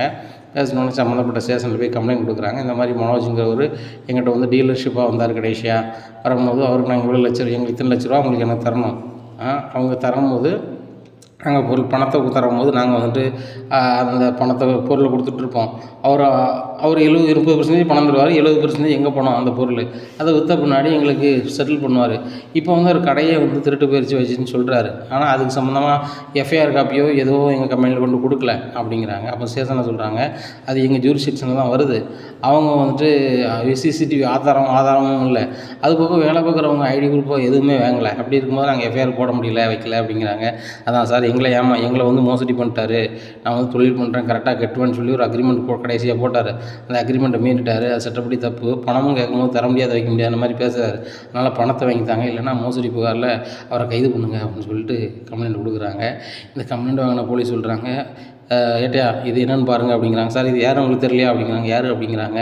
நம்ம ஏற்கனவே ஒரு 30 லட்ச ரூபா வாங்கி கொடுத்தோம்ல அப்படிங்கிறாங்க. ஆமாம், அந்த கனடாவிலேருந்து ஒரு பொண்ணு வந்துச்சு, அந்த பையன் தான் சார் இது அப்படிங்கிறாங்க. அந்த பையன் தானே அப்படின்னு சொல்லிட்டு அந்த ஃபைல் எடுங்க அப்படின்னு சொல்லிட்டு ஒத்து பார்க்குறாரு. ஓ இவன் தான் மனோஜ் தான், சரி அப்படின்னு சொல்லிட்டு சரி நானே வரேன் அப்படின்னு சொல்லிட்டு நேராக வீட்டுக்கு போகிறாங்க. மனோஜும் ரோகிணியும் இருக்காங்க. உடனே போனோடனே என்ன எல்லோரும் எப்படி இருக்கீங்க அப்படிங்கிறாங்க. உடனே மனோஜுக்கு வந்துட்டு இருக்காரு, ஆகா இப்போ வந்து நம்ம ஷோரூம் வந்து பொருளை காணலைங்கிறது விசாரிக்க வந்திருக்காரா, இல்லை நம்ம பணம் வாங்கி தந்தாங்களே ஜீவாட்ட அதை சொல்ல போகிறாருன்னு தெரியலையேன்னு சொல்லிட்டு திருதுன்னு முடிச்சுக்கிட்டு இருக்காங்க. இந்த சூழ்நிலையில் பின்னாடி பார்க்குறாங்க, கம்பெனிக்காரங்க வராங்க. கம்பெனிக்காரங்க பார்த்தோன்னே சார் என்ன பிரச்சனை அப்படிங்கிறாங்க. என்ன பிரச்சனையா, எங்கள் பணத்தை நீங்கள் ஏமாற்றிட்டீங்க, பணத்தை கேட்டால் நீங்கள் சரியான பதில் இல்லை, அதை நாங்கள் போலீஸில் கம்ப்ளைண்ட் பண்ணியிருக்கோம், இன்னும் பணத்தை கொடுங்க, இல்லைன்னா மோசடி புகாரில் உள்ளே போங்க அப்படிங்கிறாங்க. சார் இப்போ என்கிட்ட பணமும் இல்லை ஒன்றும் இல்லை அப்படி இப்படின்னுட்டு இருக்காங்க. உடனே முத்து சொல்கிறார், சார் கொஞ்சம் பொறுங்க, நாங்கள் இதுக்கெல்லாம் பேசிக்கிறோம் சார், அந்த பொருளை நான் அந்த ஏஜென்சி நடத்துகிறோமோ நடத்தலையோ அந்த பொருளை மீட்டு எப்படியாவது உங்களுக்கு தந்துடுறேன் சார் அப்படிங்கிறாங்க. அது எப்படி தம்பி தர முடியும், கேமராவில் எதுலையுமே பதிவு இல்லை, நாங்களும் செக் பண்ணி பார்த்தோம் எங்கள் சைடில், இவங்க கடையிலையும் பதிவு இல்லை, வரிசையாக உள்ள கடைகளில் பார்க்கல அந்த வண்டி நம்பரோ ஏதோ இல்லை, போனவங்க எல்லாருமே மாஸ்க் போட்டிருக்காங்க, அதுபோக எந்த ஐடி ப்ரூஃப்மே வாங்கி வைக்கலை அப்படிங்கும்போது ஒன்றும் செய்ய முடியாது, இவர் பணத்தை கேட்டுங்க, இல்லைனா வந்து நாங்கள் வந்து இவர் மேலே நடவடிக்கை எடுக்க வேண்டியிருக்கோம் அப்படிங்கிறாங்க. சார் எனக்கு ஒரு 3 நாள் டைம் தாங்க சார் அப்படிங்கிறாங்க. தம்பி இவனை நம்பிலாம் தர முடியாது, இந்த மனோஜுக்கு வந்து ஒரு 30 லட்ச ரூபா 27 லட்ச ரூபா ஏமாந்துட்டான்னு சொல்லிட்டு ஒரு ஃபாரினில் இருந்த கனடாவில் இருந்த பொண்ணுகிட்ட வந்து பணத்தை வாங்கி கொண்டு கொடுத்தேன். அந்த பணத்தை வச்சு உருப்படியாக பண்ணோம்னு சொல்லி பார்த்தா இப்போ கடையை நடத்துகிறோம்னு சொல்லிட்டு அதில் யாரோ புதுசாக வேலைக்கு சேர்ந்தோம்னா அவங்கள்ட்ட ஏமாந்துட்டு இருக்கான். இப்போ கம்பெனிக்காரங்க அவங்க ஏமாந்துட்டாங்கன்னு சொல்லி அவங்க கம்ப்ளைண்ட் பண்ணிட்டு இருக்காங்க. இப்படி சுற்றி கம்ப்ளைண்ட்டாக வந்துட்டு இருக்கு. இந்த மனோஜ் வச்சுட்டு பார்த்துட்டு இருக்க முடியாது, இதை வச்சு வேகப்பட்ட பிரச்சனை போகும். அதனால் நாங்கள் மனோஜ் அரெஸ்ட் பண்ணுறோம் தம்பி, நீங்கள் சட்டப்படி ஸ்டேஷனில் கூப்பிட்டு போகிறோம், நீங்கள் வந்து ஜாமீன் போட்டுக்கோங்க, சட்டப்படி வழக்கு எதிர்கொள்ள சொல்லுங்கள் அப்படிங்கிறாங்க. உடனே சார் அப்படிங்கிறாங்க. இல்லை தம்பி நாங்கள் கூப்பிட்டு போகிறோம் அப்படின்னு சொல்லிட்டு மனோஜ் ஸ்டேஷனுக்கு கூப்பிட்டு போயிடுறாங்க. மனோஜ் கதறாரு, நீ விட்றாடா முத்து, எப்படியாவது காப்பாற்றுடா, ப்ளீஸ்டா அப்படிங்கிறாரு. டேய் இப்போ மட்டும் மனோஜ் நீ இப்போ தான் என்னை கண்டு தெரியுதோ அப்படிங்கிறாங்க. உடனே ரோகிணி சொல்கிறாங்க, மீனா அவங்க வீட்டுக்காரர் சொல்லி எப்படியாவது காப்பாற்றுங்க அப்படிங்கிறாங்க. அவர் என்ன பெரிய அதிகாரியா அப்படிங்கிறாங்க. இல்லை முத்து நினச்சா முடியும், முத்துக்கு நிறையவங்கள தெரியும், பெரிய பெரிய ஆட்கள்லாம் தெரியும், அரசியல்வாதிலாம் தெரியும், பேசுங்க அப்படிங்கிறாங்க. சரி பேசுகிறேன் அப்படிங்கிறாங்க. இந்த சூழ்நிலையில் மனோஜ் ஸ்டேஷனுக்கு கூட்டி போயிடுறாங்க. அப்போ முத்துட்ட சொன்னோன்னே முத்து நான் என்ன பண்ண முடியும், நான் என்ன பெரியவனா, நானே சாதாரண ஒரு கை நாட்டு மாதிரி, ஒரு சாதாரண டிரைவருமா, உங்கள் அப்பா ஃபாரினில் இருக்காங்க, பணம் இருக்குது உங்ககிட்ட, நீங்கள் யாருனாலும் பேச முடியும், நான் என்னம்மா செய்ய முடியும் அப்படிங்கிறாங்க. உடனே சொல்கிறாங்க முத்து எனக்கு தெரிஞ்ச போலீஸ் சொன்னால் பேசுகிறேன் அப்படிங்கிறாங்க. ஏம்மா இந்த மாதிரி விஷயத்தில் போலீஸ் பேசினா நடக்காது, யாராவது சொத்து இருக்கவங்க கேரண்டி கொடுக்கணும் அப்படிங்கிறாங்க. அப்போ உடனே எங்கள் மம்மியை கொடுக்க சொல்லட்டுமா அப்படின்னு கேட்குறாங்க. உடனே அண்ணாமலை சொல்கிறாங்க அது சரிவராது முத்து, நம்ம சம்மந்தாத வீட்டிலேருந்து எதுவும் வரக்கூடாது வைக்கக்கூடாது அப்படிங்கிறாங்க. அப்போ தான் அவருக்கு யோசனை வருது, நம்ம பேசாமல் நம்ம அரசியல்வாதி தலைவரை போய் பார்த்தானே அப்படின்னு சொல்லிட்டு ஃப்ரெண்டுக்கு ஃபோன் அடிக்காரு. நண்பா நான் முத்து பேசுகிறேன் அப்படிங்கிறாங்க. சொல்லு நண்பா அப்படிங்கிறாங்க. இல்லை நான் தலைவரை பார்க்கணுமே அப்படிங்கிறாங்க. ஒன்றும் இல்லை, நான் தலைவர் வீட்டில் தான் இருக்கேன், நீ தலைவர் வீட்டுக்கு வெளியே வந்துட்டு ஃபோன் அடி, நான் வரேன் வெளியே வரேன் அப்படிங்கிறாங்க. உடனே தலைவர் வீட்டு வாசலுக்கு வந்து ஃபோன் அடிக்காங்க. முத்து வா எப்படி இருக்க, இது சாப்பிட்ற அப்படிங்கிறாங்க. ஒன்றும் இல்லை கேள்விப்பட்டியா அப்படிங்கிறாங்க. ஆமாம் நண்பா கேள்விப்பட்டேன், உங்கள் அண்ணன் கடையில் வந்து யாரோ கொள்ளடிச்சு போயிட்டாங்களா வச்சுட்டாங்களா, டிவியில் அதெல்லாம் வருது, அதான் ஃபேமஸாக போயிட்டு இருக்குது அப்படிங்கிறாங்க. அது சம்மந்தமாக தான் தலைவர்கிட்ட பேசணும் அப்படிங்கிறாங்க. அப்படியா சரி வா அப்படின்னு சொல்லிட்டு கூப்பிட்டு போகிறாங்க. தலைவரை வணக்கம் அப்படிங்கிறாங்க. முத்து வா எப்படி இருக்கே, கார் எப்படி போகுது, வீட்டில் நல்லா இருக்காங்களா, நல்லா இருக்காங்க தலைவரை. ஆமாம் அந்த கடை காணாமல் போனது வந்து பொருளை காணாமல் போது உங்கள் அண்ணன் கடை தானே அப்படிங்கிறாங்க. ஆமாம் தலைவரை அப்படிங்கிறாங்க. என்னப்பா அப்படிங்கிறாங்க. அது சம்மந்தமாக தான் தலைவராக பேசணும் அப்படிங்கிறாங்க. என்னப்பா சொல்லுப்பா அப்படிங்கிறாங்க. இல்லை அந்த ஏஜென்சி வச்சு அண்ணன் நடத்திட்டு இருந்தான், வேற ஆள் நடத்தின ஏஜென்சி எங்கள் அண்ணன் எடுத்து நடத்தினா, இப்போ கொஞ்சம் சோம்பேறித்தனமாகவே இருப்பான், இந்த கடை வச்சு கொடுத்தாவது மாறிடுவான்னு சொல்லிட்டு பார்த்தோம், ஆனால் அப்போவும் மாறலை, அதே சோம்பேறித்தனத்தில் கடையை விட்டுட்டான். கடையில் வேலை பார்க்குறவங்க யார் என்ன வரேன்னு விசாரிக்காமல் திருட்டு போயிட்டு அவங்க கடையை நம்பி கொடுத்துட்டான். இவன் வராத நேரம் அவங்க அடித்து கொண்டு போயிட்டாங்க பொருளை. இப்போ அந்த பொருளை கொடுத்தவங்க கம்பெனிக்காரங்க வந்து உங்கள் டீலர்ஷிப்பை கேன்சல் பண்ணுறோம், உடனே வந்து பணத்தை கட்டுங்க, இல்லைனா நான் மோசடி புகார் கொடுக்க போகிறேன்னு சொல்லி ஸ்டேஷனில் கம்ப்ளைண்ட் கொடுத்துருக்காங்க சார் அப்படிங்கிறாங்க. என்னப்பா சொல்கிறேன், இவ்வளோ நடந்திருக்கா, சரி முத்து நான் இதுக்கு நான் என்ன பண்ணணும் அப்படிங்கிறாங்க. தெரில சார், எனக்கு என்ன செய்யணும்னே தெரியல, பெரிய ஆள் சொன்னால் எங்கள் அண்ணனை விட்டுருவாங்க வச்சுருவாங்கன்னு சொல்கிறாங்க, அதனால தான் உங்கள்கிட்ட பேச வந்திருக்கேன் சார் அப்படிங்கிறாங்க. சரி ஒன்றும் இல்லை, எந்த ஸ்டேஷனு அப்படிங்கிறாங்க. ஸ்டேஷனை சொல்கிறாங்க. இந்த ஸ்டேஷன் தானே, ஒன்றும் பிரச்சனை இல்லை, நான் இன்ஸ்பெக்டர் பேசுகிறேன், கம்பெனிக்காரங்கிட்டையும் பேசுகிறேன், பேசி ஒரு டைம் வாங்கி தரேன், ஏன்னா அந்த டயத்தில் நீங்கள் கொடுக்க முடியுமான்னு பாருங்கள், இல்லைன்னா அண்ணன்ட்ட தான் கேட்பாங்க. இதுவுமே நான் முத்துக்காக தான் செய்கிறேன், அந்த பையனை யாரும் தெரியாது, சரியா ஸ்டேஷனுக்கு வரேன் அப்படின்னு சொல்லிட்டு நேராக ஸ்டேஷனுக்கு போகிறாங்க. போயிட்டுருக்காங்க. அப்போ அண்ணாமலைக்கு ஃபோன் அடிக்காரு முத்து, இப்போ ஸ்டேஷனுக்கு தலைவரை கூப்பிட்டு போகிறோம்பா அப்படிங்கிறாங்க. நானும் வரேன்டா அப்படின்னு சொல்லிட்டு விஜயா ரோகிணிலாம் வந்துடுறாங்க. அங்கே வாசல் நிற்காங்க. உடனே விஜயா சொல்கிறாங்க, எப்படியாவது என் பிள்ளையை காப்பாற்றிடும் முத்து, தலைவரை எப்படியாவது காப்பாற்றிடுங்க அப்படிங்கிறாங்க. அப்போ இது யாருமா அப்படிங்கிறாங்க. இது என் பையன் தான் அப்படிங்கிறாங்க. உடனே மீனா சிரிக்கிறாங்க. இப்போ தான் எங்கள் அத்தைக்கு வந்து என் வீட்டுக்கார பையன் தெரிஞ்சிருக்கு போல் அப்படின்னு நினைக்காங்க. உடனே முத்து உள்ளே போகிறாரு. அங்கே மனோஜ் வந்து 4 கும்மி இருப்பாங்க போல், அழுதுகிட்டே இருக்காரு. முத்து எப்படியாவது வீட்டுக்கு கூட்டி போயிடுறாரு, என்னால் இங்கே இருக்க முடியலடா, ஃபேன் கூட கிடையாதுடா, கொசு கடிக்கடா, என்னால் முடியலடா அப்படின்னு சொல்லிட்டு இது பண்ணுறாரு. உடனே இவன் இதில் வேறு ஓவராக பண்ணிட்டு இருக்காங்க. ஏய் கொஞ்சம் இருடா, நான் பேசி கூட்டி போகிறதுக்கு தான் வழி பண்ணிகிட்டு இருக்கேன், சித்தனாம இருக்கலா கதறாத, தலைவரை கூப்பிட்டு வந்திருக்கேன், தலைவர் பேச கொண்டு வெளியே கொண்டு வர சொல்லிடுவார், சித்தனாம இரு அப்படிங்கிறாங்க. பேஸ்டா ப்ளீஸ்டா அப்படிங்கிறாரு. உடனே தலைவர் பேசுகிறாரு. பேசும்போது போலீஸ் சொல்கிறாங்க, எங்களுக்கு ஒன்றும் பிரச்சனை இல்லை சார், கம்ப்ளைண்ட் கொடுத்தவங்க கம்பெனிக்காரங்க நீங்கள் பேசுங்க சார் அப்படிங்கிறாங்க. உடனே கம்பெனிக்காரங்க மேனேஜர்லாம் சொல்கிறாங்க, சார் இவர் வந்து தொழில் புதுசு, நாங்கள் ஏற்கனவே இந்த ஏஜென்சி நடத்திட்டு இருக்க ஒரு நல்ல பழக்கம், ஒரு 40 வருஷமாக தொழில் பண்ணிகிட்ருக்காரு. அப்படி இருக்கும்போது அவர் சொன்னாருங்கிறதுக்காக தான் நான் பண்ணோம். தொழில் பண்ண ஒரு இளைஞர் நினைக்காரு, அவருக்கு இங்கே வந்து ஆதரவாக இருங்க அப்படின்னு சொன்னோன்னே தான் நாங்கள் டீலர்ஷிப்பை இவருக்கு மாற்றி கொடுத்தோம். ஆனால் இவர் கடை ஆரம்பித்து கொஞ்ச நாள்லேயே வந்து இப்படி கடையை வந்து கடையில் உள்ள பொருளை பூரா காணாமல் போயிடுச்சுன்னு சொல்லி இது பண்ணுறாரு. உண்மையிலேயே கடையில் உள்ள பொருளை காணாமல் தான் போயிருக்கா, இல்லை இவர் தான் எங்களை ஏமாத்துறாருன்னு எங்களுக்கு தெரியல. இவர் கேரக்டரை பற்றி எங்களுக்கு சுத்தமாக தெரியாது. நாங்கள் தொழில் பண்ணுவார், வைப்பார், பணத்தை ஒழுங்காக கட்டுவார்னு சொல்லி தான் இவருக்கு நாங்கள் பொருளை கொடுத்தோம். ஆனால் வந்து இவர் அதுக்குள்ளே என்ன செஞ்சார் அப்படின்னா பொருளை காணலை, வைக்கல, சிசிடிவி ஃபுட்டேஜும் ஒர்க் ஆகலை, வைக்கலங்கிறாரு. இவரே கூட அதை செஞ்சுருக்கலாம். இப்போ வந்து சிசிடிவி ஃபுட்டேஜ் இருந்துச்சு, எஃப்ஐஆர் இருந்துச்சு அப்படின்னா கூட நாங்கள் வந்து கம்பெனியில் வந்து இன்சூரன்ஸில் எடுத்துப்போம், எதையாவது ஒன்று பண்ணிப்போம். ஆனால் வந்து இவர் வந்து அதுவுமே பண்ணாமல் எனக்கு ஆதாரமே இல்லை அப்படின்னு சொல்லிக்கிட்டு இருக்காரு. இது பார்க்க மோசடி மாதிரி தான் இருக்குது. அதனால தான் புகார் கொடுத்துருக்கோம். ஒன்றும் பணத்தை தர சொல்லுங்கள், இல்லைனா பொருளை தர சொல்லுங்கள் சார், எங்களுக்கு 2 தான் சார் அப்படிங்கிறாங்க. தம்பி, உங்கள் பொருளோ பணமோ வந்துடும், அதுக்கு நீங்கள் ஒரு டைம் கொடுங்க அப்படிங்கிறாங்க. தலைவரே, நீங்கள் அரசியலில் பெரிய ஆள், இந்த லோக்கலில் இருக்கீங்க, இந்த கம்பெனிக்காரங்க எங்களை நெருக்கடி பண்ணுறாங்க, நாங்கள் அவங்ககிட்ட வேலை தான் பார்க்குறோம், அவங்க கம்பெனி என்ன சொல்லுதோ அதான் இது பண்ணணும் அப்படிங்கிறாங்க. தலைவரே, எங்கள் ஏரியாவில் நீங்கள் கம்பெனி வச்சுருக்கீங்க, உங்களுக்கு அரசியல்வாதியாக நான் என்ன சப்போர்ட் பண்ணணுமோ பண்ணுறேன், அது போக உங்களுக்கு வந்து என்ன உதவி வேணுனாலும் என்கிட்ட கேளுங்க, பண்ணித்தரேன், எனக்காக இந்த உதவி செய்யலைன்னா எப்படி அப்படிங்கிறாங்க. சரி சார், எங்கள் ஓனர்கிட்ட நான் அவங்களுக்கு ஃபோன் பண்ணி தரேன், பேசிடுங்க சார்ங்கிறாங்க. உடனே அந்த கம்பெனி ஓனருக்கு ஃபோன் பண்ணி கொடுக்குறாங்க. உடனே தலைவர் பேசுகிறாரு. தலைவரே அப்படிங்கிறாங்க. உடனே சொல்லுங்கள் சார் அப்படிங்கிறாங்க. ஒன்றுமில்ல, நம்மளுக்கு வேண்டிய தம்பி அந்த மனோஜ் தம்பி ஏதோ ஒன்று பண்ணிட்டார், ஒரு சோம்பேறித்தனத்தால் அப்படி ஆயிடுச்சு என்ன, அதனால் ஒன்றும் நினைக்காதீங்க, இந்த பணத்துக்கு நான் பொறுப்பு. ஏன்னா ஒரு வாரத்தில் உங்கள் பொருள் வரும், இல்லைனா பணம் வரும், என்ன அதுக்கு 2 நான் பொறுப்பு. அப்படி அவங்க தரலனா கூட நீங்கள் வந்து அவங்ககிட்ட கேட்காதீங்க, என்கிட்ட கேளுங்க, நான் தந்துடுறேன் அப்படிங்கிறாங்க. தலைவரை, உங்களை நான் நம்பாமையா, நான் தொழில் பண்ணும்போது நீங்களாம் எனக்கு ஆரம்ப காலத்தில் ரொம்ப சப்போர்ட்டாக இருந்திருக்கீங்க, இப்போ தான் நம்ம டச்செலாம் போயிடுச்சு அப்படி இப்படிங்கிறாங்க. சரி ரைட்டு, யார் தான் வளர்ந்த பிறகு பழைய பாதையை நினச்சி பார்க்க என்ன அப்படின்னு சொல்லி சிரிக்கிறாரு. உடனே சரி சார், நான் நீங்கள் சொல்கிற மாதிரியே பண்ணிடுறேன் அப்படிங்கிறாங்க. உடனே மேனேஜர்கிட்ட ஃபோனை கொடுக்குறாங்க.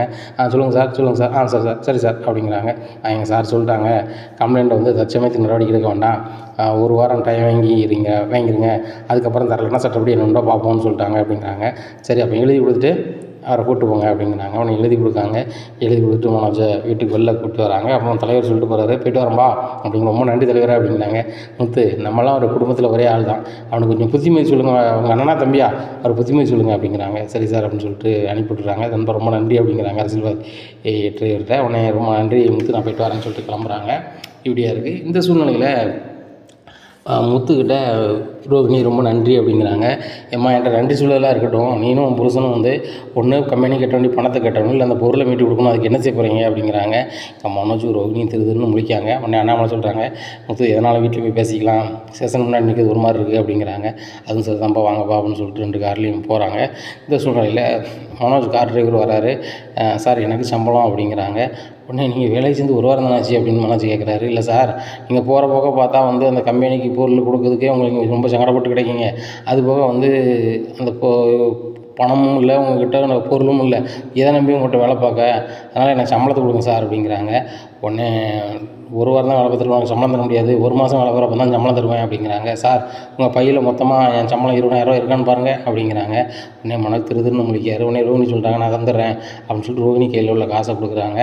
உடனே முத்துவும் மூச்சு கட்டாமல் இருக்காரு. இன்னும் ஏங்க ஒரு மாதிரி இருக்கீங்க, கேட்க வேண்டியதானே, ஏன் சம்பளம் அதேக்குள்ளே கேட்குறீங்கன்னு கேட்க வேண்டியதானே அப்படிங்கிறாங்க மீனா. இல்லை மீனா, அவன் டிரைவரு என்ன, அவன் கஷ்டத்தோடு கூறி வேலைக்கு வந்திருக்கான், இவன் நிலைமையை பார்த்து அவன் கேட்குறது தப்பு கிடையாது. இவனும் வந்து டிரைவரை வச்சு அலையிற அளவுக்கு இவன் பெரிய ஆள் கிடையாது.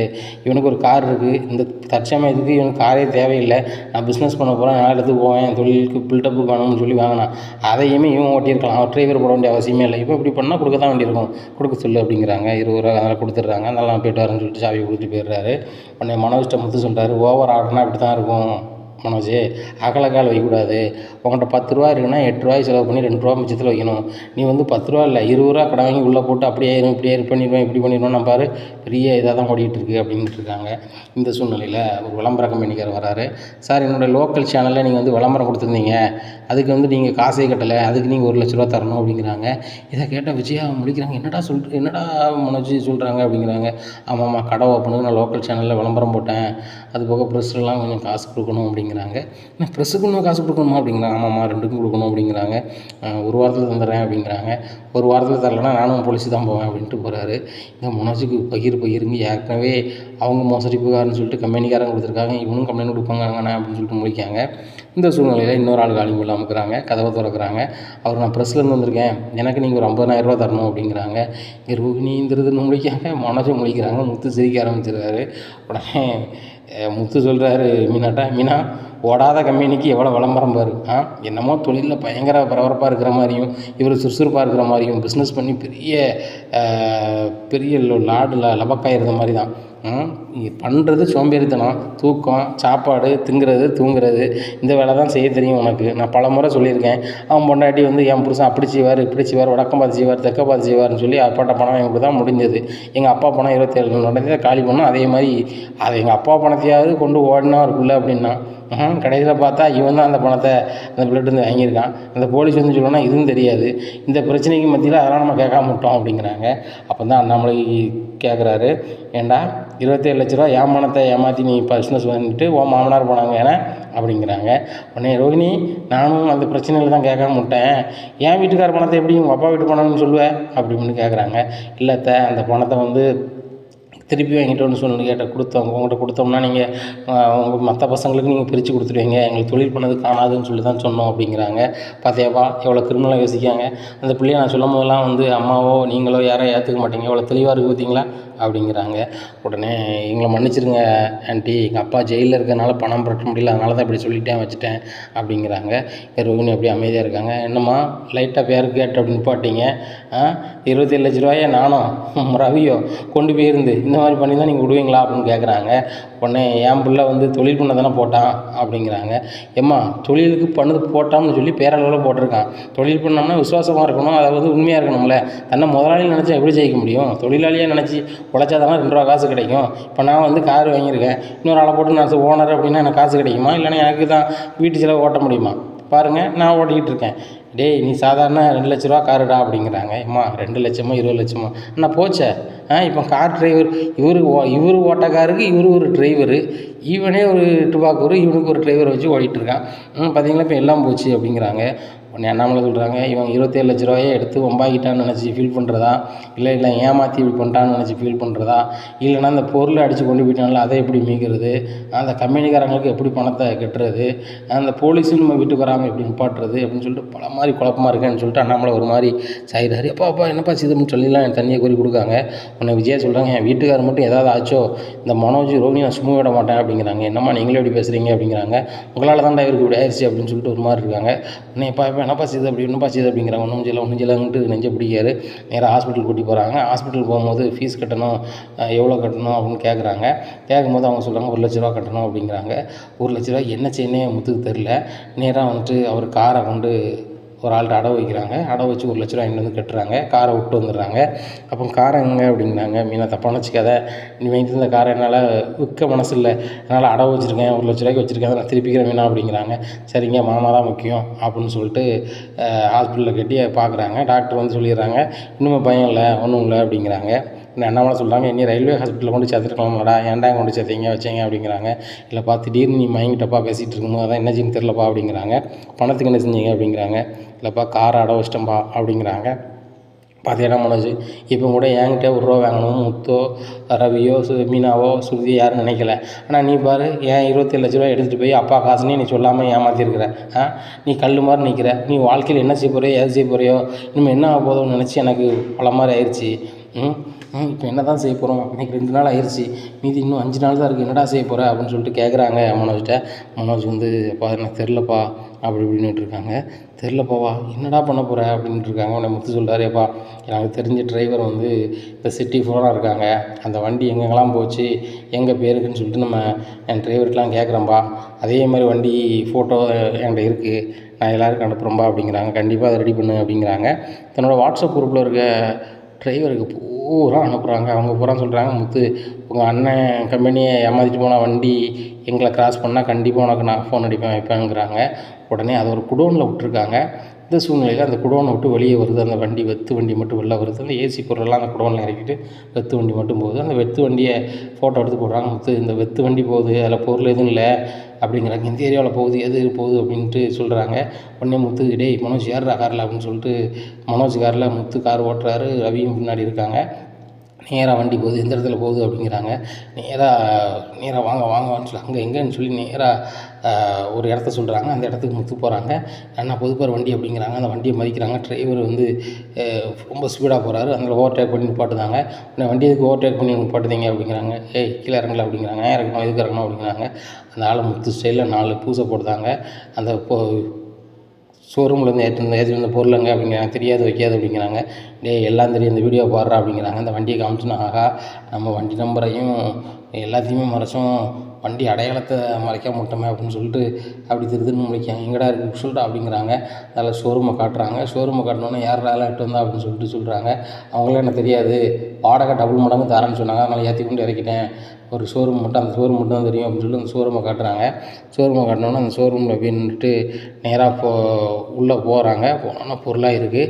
இதை பார்த்தா மனசு சொல்லிட்டார், நம்ம ஒரு வண்டி பிடிச்சி ஏமாற்றிட்டு போயிடுவோம், வச்சுருவோம் அப்படி இப்படிங்கிறாங்க. உடனே முத்து சொல்கிறார், முட்டாள் மாதிரி செய்யாத, இந்த பொருளை இறக்குனவங்க விற்றுட்டாங்களா வச்சுட்டாங்களா என்ன வரும்னு தெரியாது, அதனால் வந்து நான் போலீஸ் இன்ஃபார்ம் பண்ணிவிட்டு நம்ம கம்பெனிக்கு தகவல் சொல்லி இதை எடுப்போம் அப்படிங்கிறாங்க. டேய் பொருள் தான் கிடச்சிட்டா, நம்ம எடுத்துகிட்டு போயிடும்டா, கம்பெனிக்காரன் கூட கொடுப்போம், இல்லை நம்மளே ஏஜென்சியில் வச்சு விற்றுலாம்டா, நம்மளுக்கு பேரில் தானடா ஏஜென்சி இருக்குது அப்படி இப்படின்னு இருக்காங்க. டே டீலர்ஷிப்பை கேன்சல் பண்ணிட்டான், அவங்கள்ட்ட நாசுக்காக பேசணும், பேசி தான் மறுபடியும் நடத்த முடியும் சரியா, அதனால் கம்பெனிக்காரங்க தகவல் சொல்லணும், போலீஸ் தகவல் சொல்லணும் அப்படிங்கிறாங்க. உடனே மனோஜ், இல்லை நீ சொல்லதெல்லாம் நான் கேட்க முடியாது, ரோகிணி இது என்ன செய்யலாம் அப்படின்னு சொல்லி ரோகிணி ஃபோன் அடிக்காங்க. மனோஜ் பொருள் தான் கிடச்சிருச்சுல, நீங்கள் ஏற்றிட்டு வாங்க, நம்ம வந்து ஏஜென்சி விட வேண்டாம், நம்ம ஏஜென்சிட்ட பேசி இந்த பொருள் பூரா வந்துருச்சு நாங்களே நடத்துகிறோன்னு சொல்லி நம்ம காலில் விழுந்துனா நம்ம ரெடி பண்ணிடுவோம் அப்படி இப்படின்னு இருக்காங்க.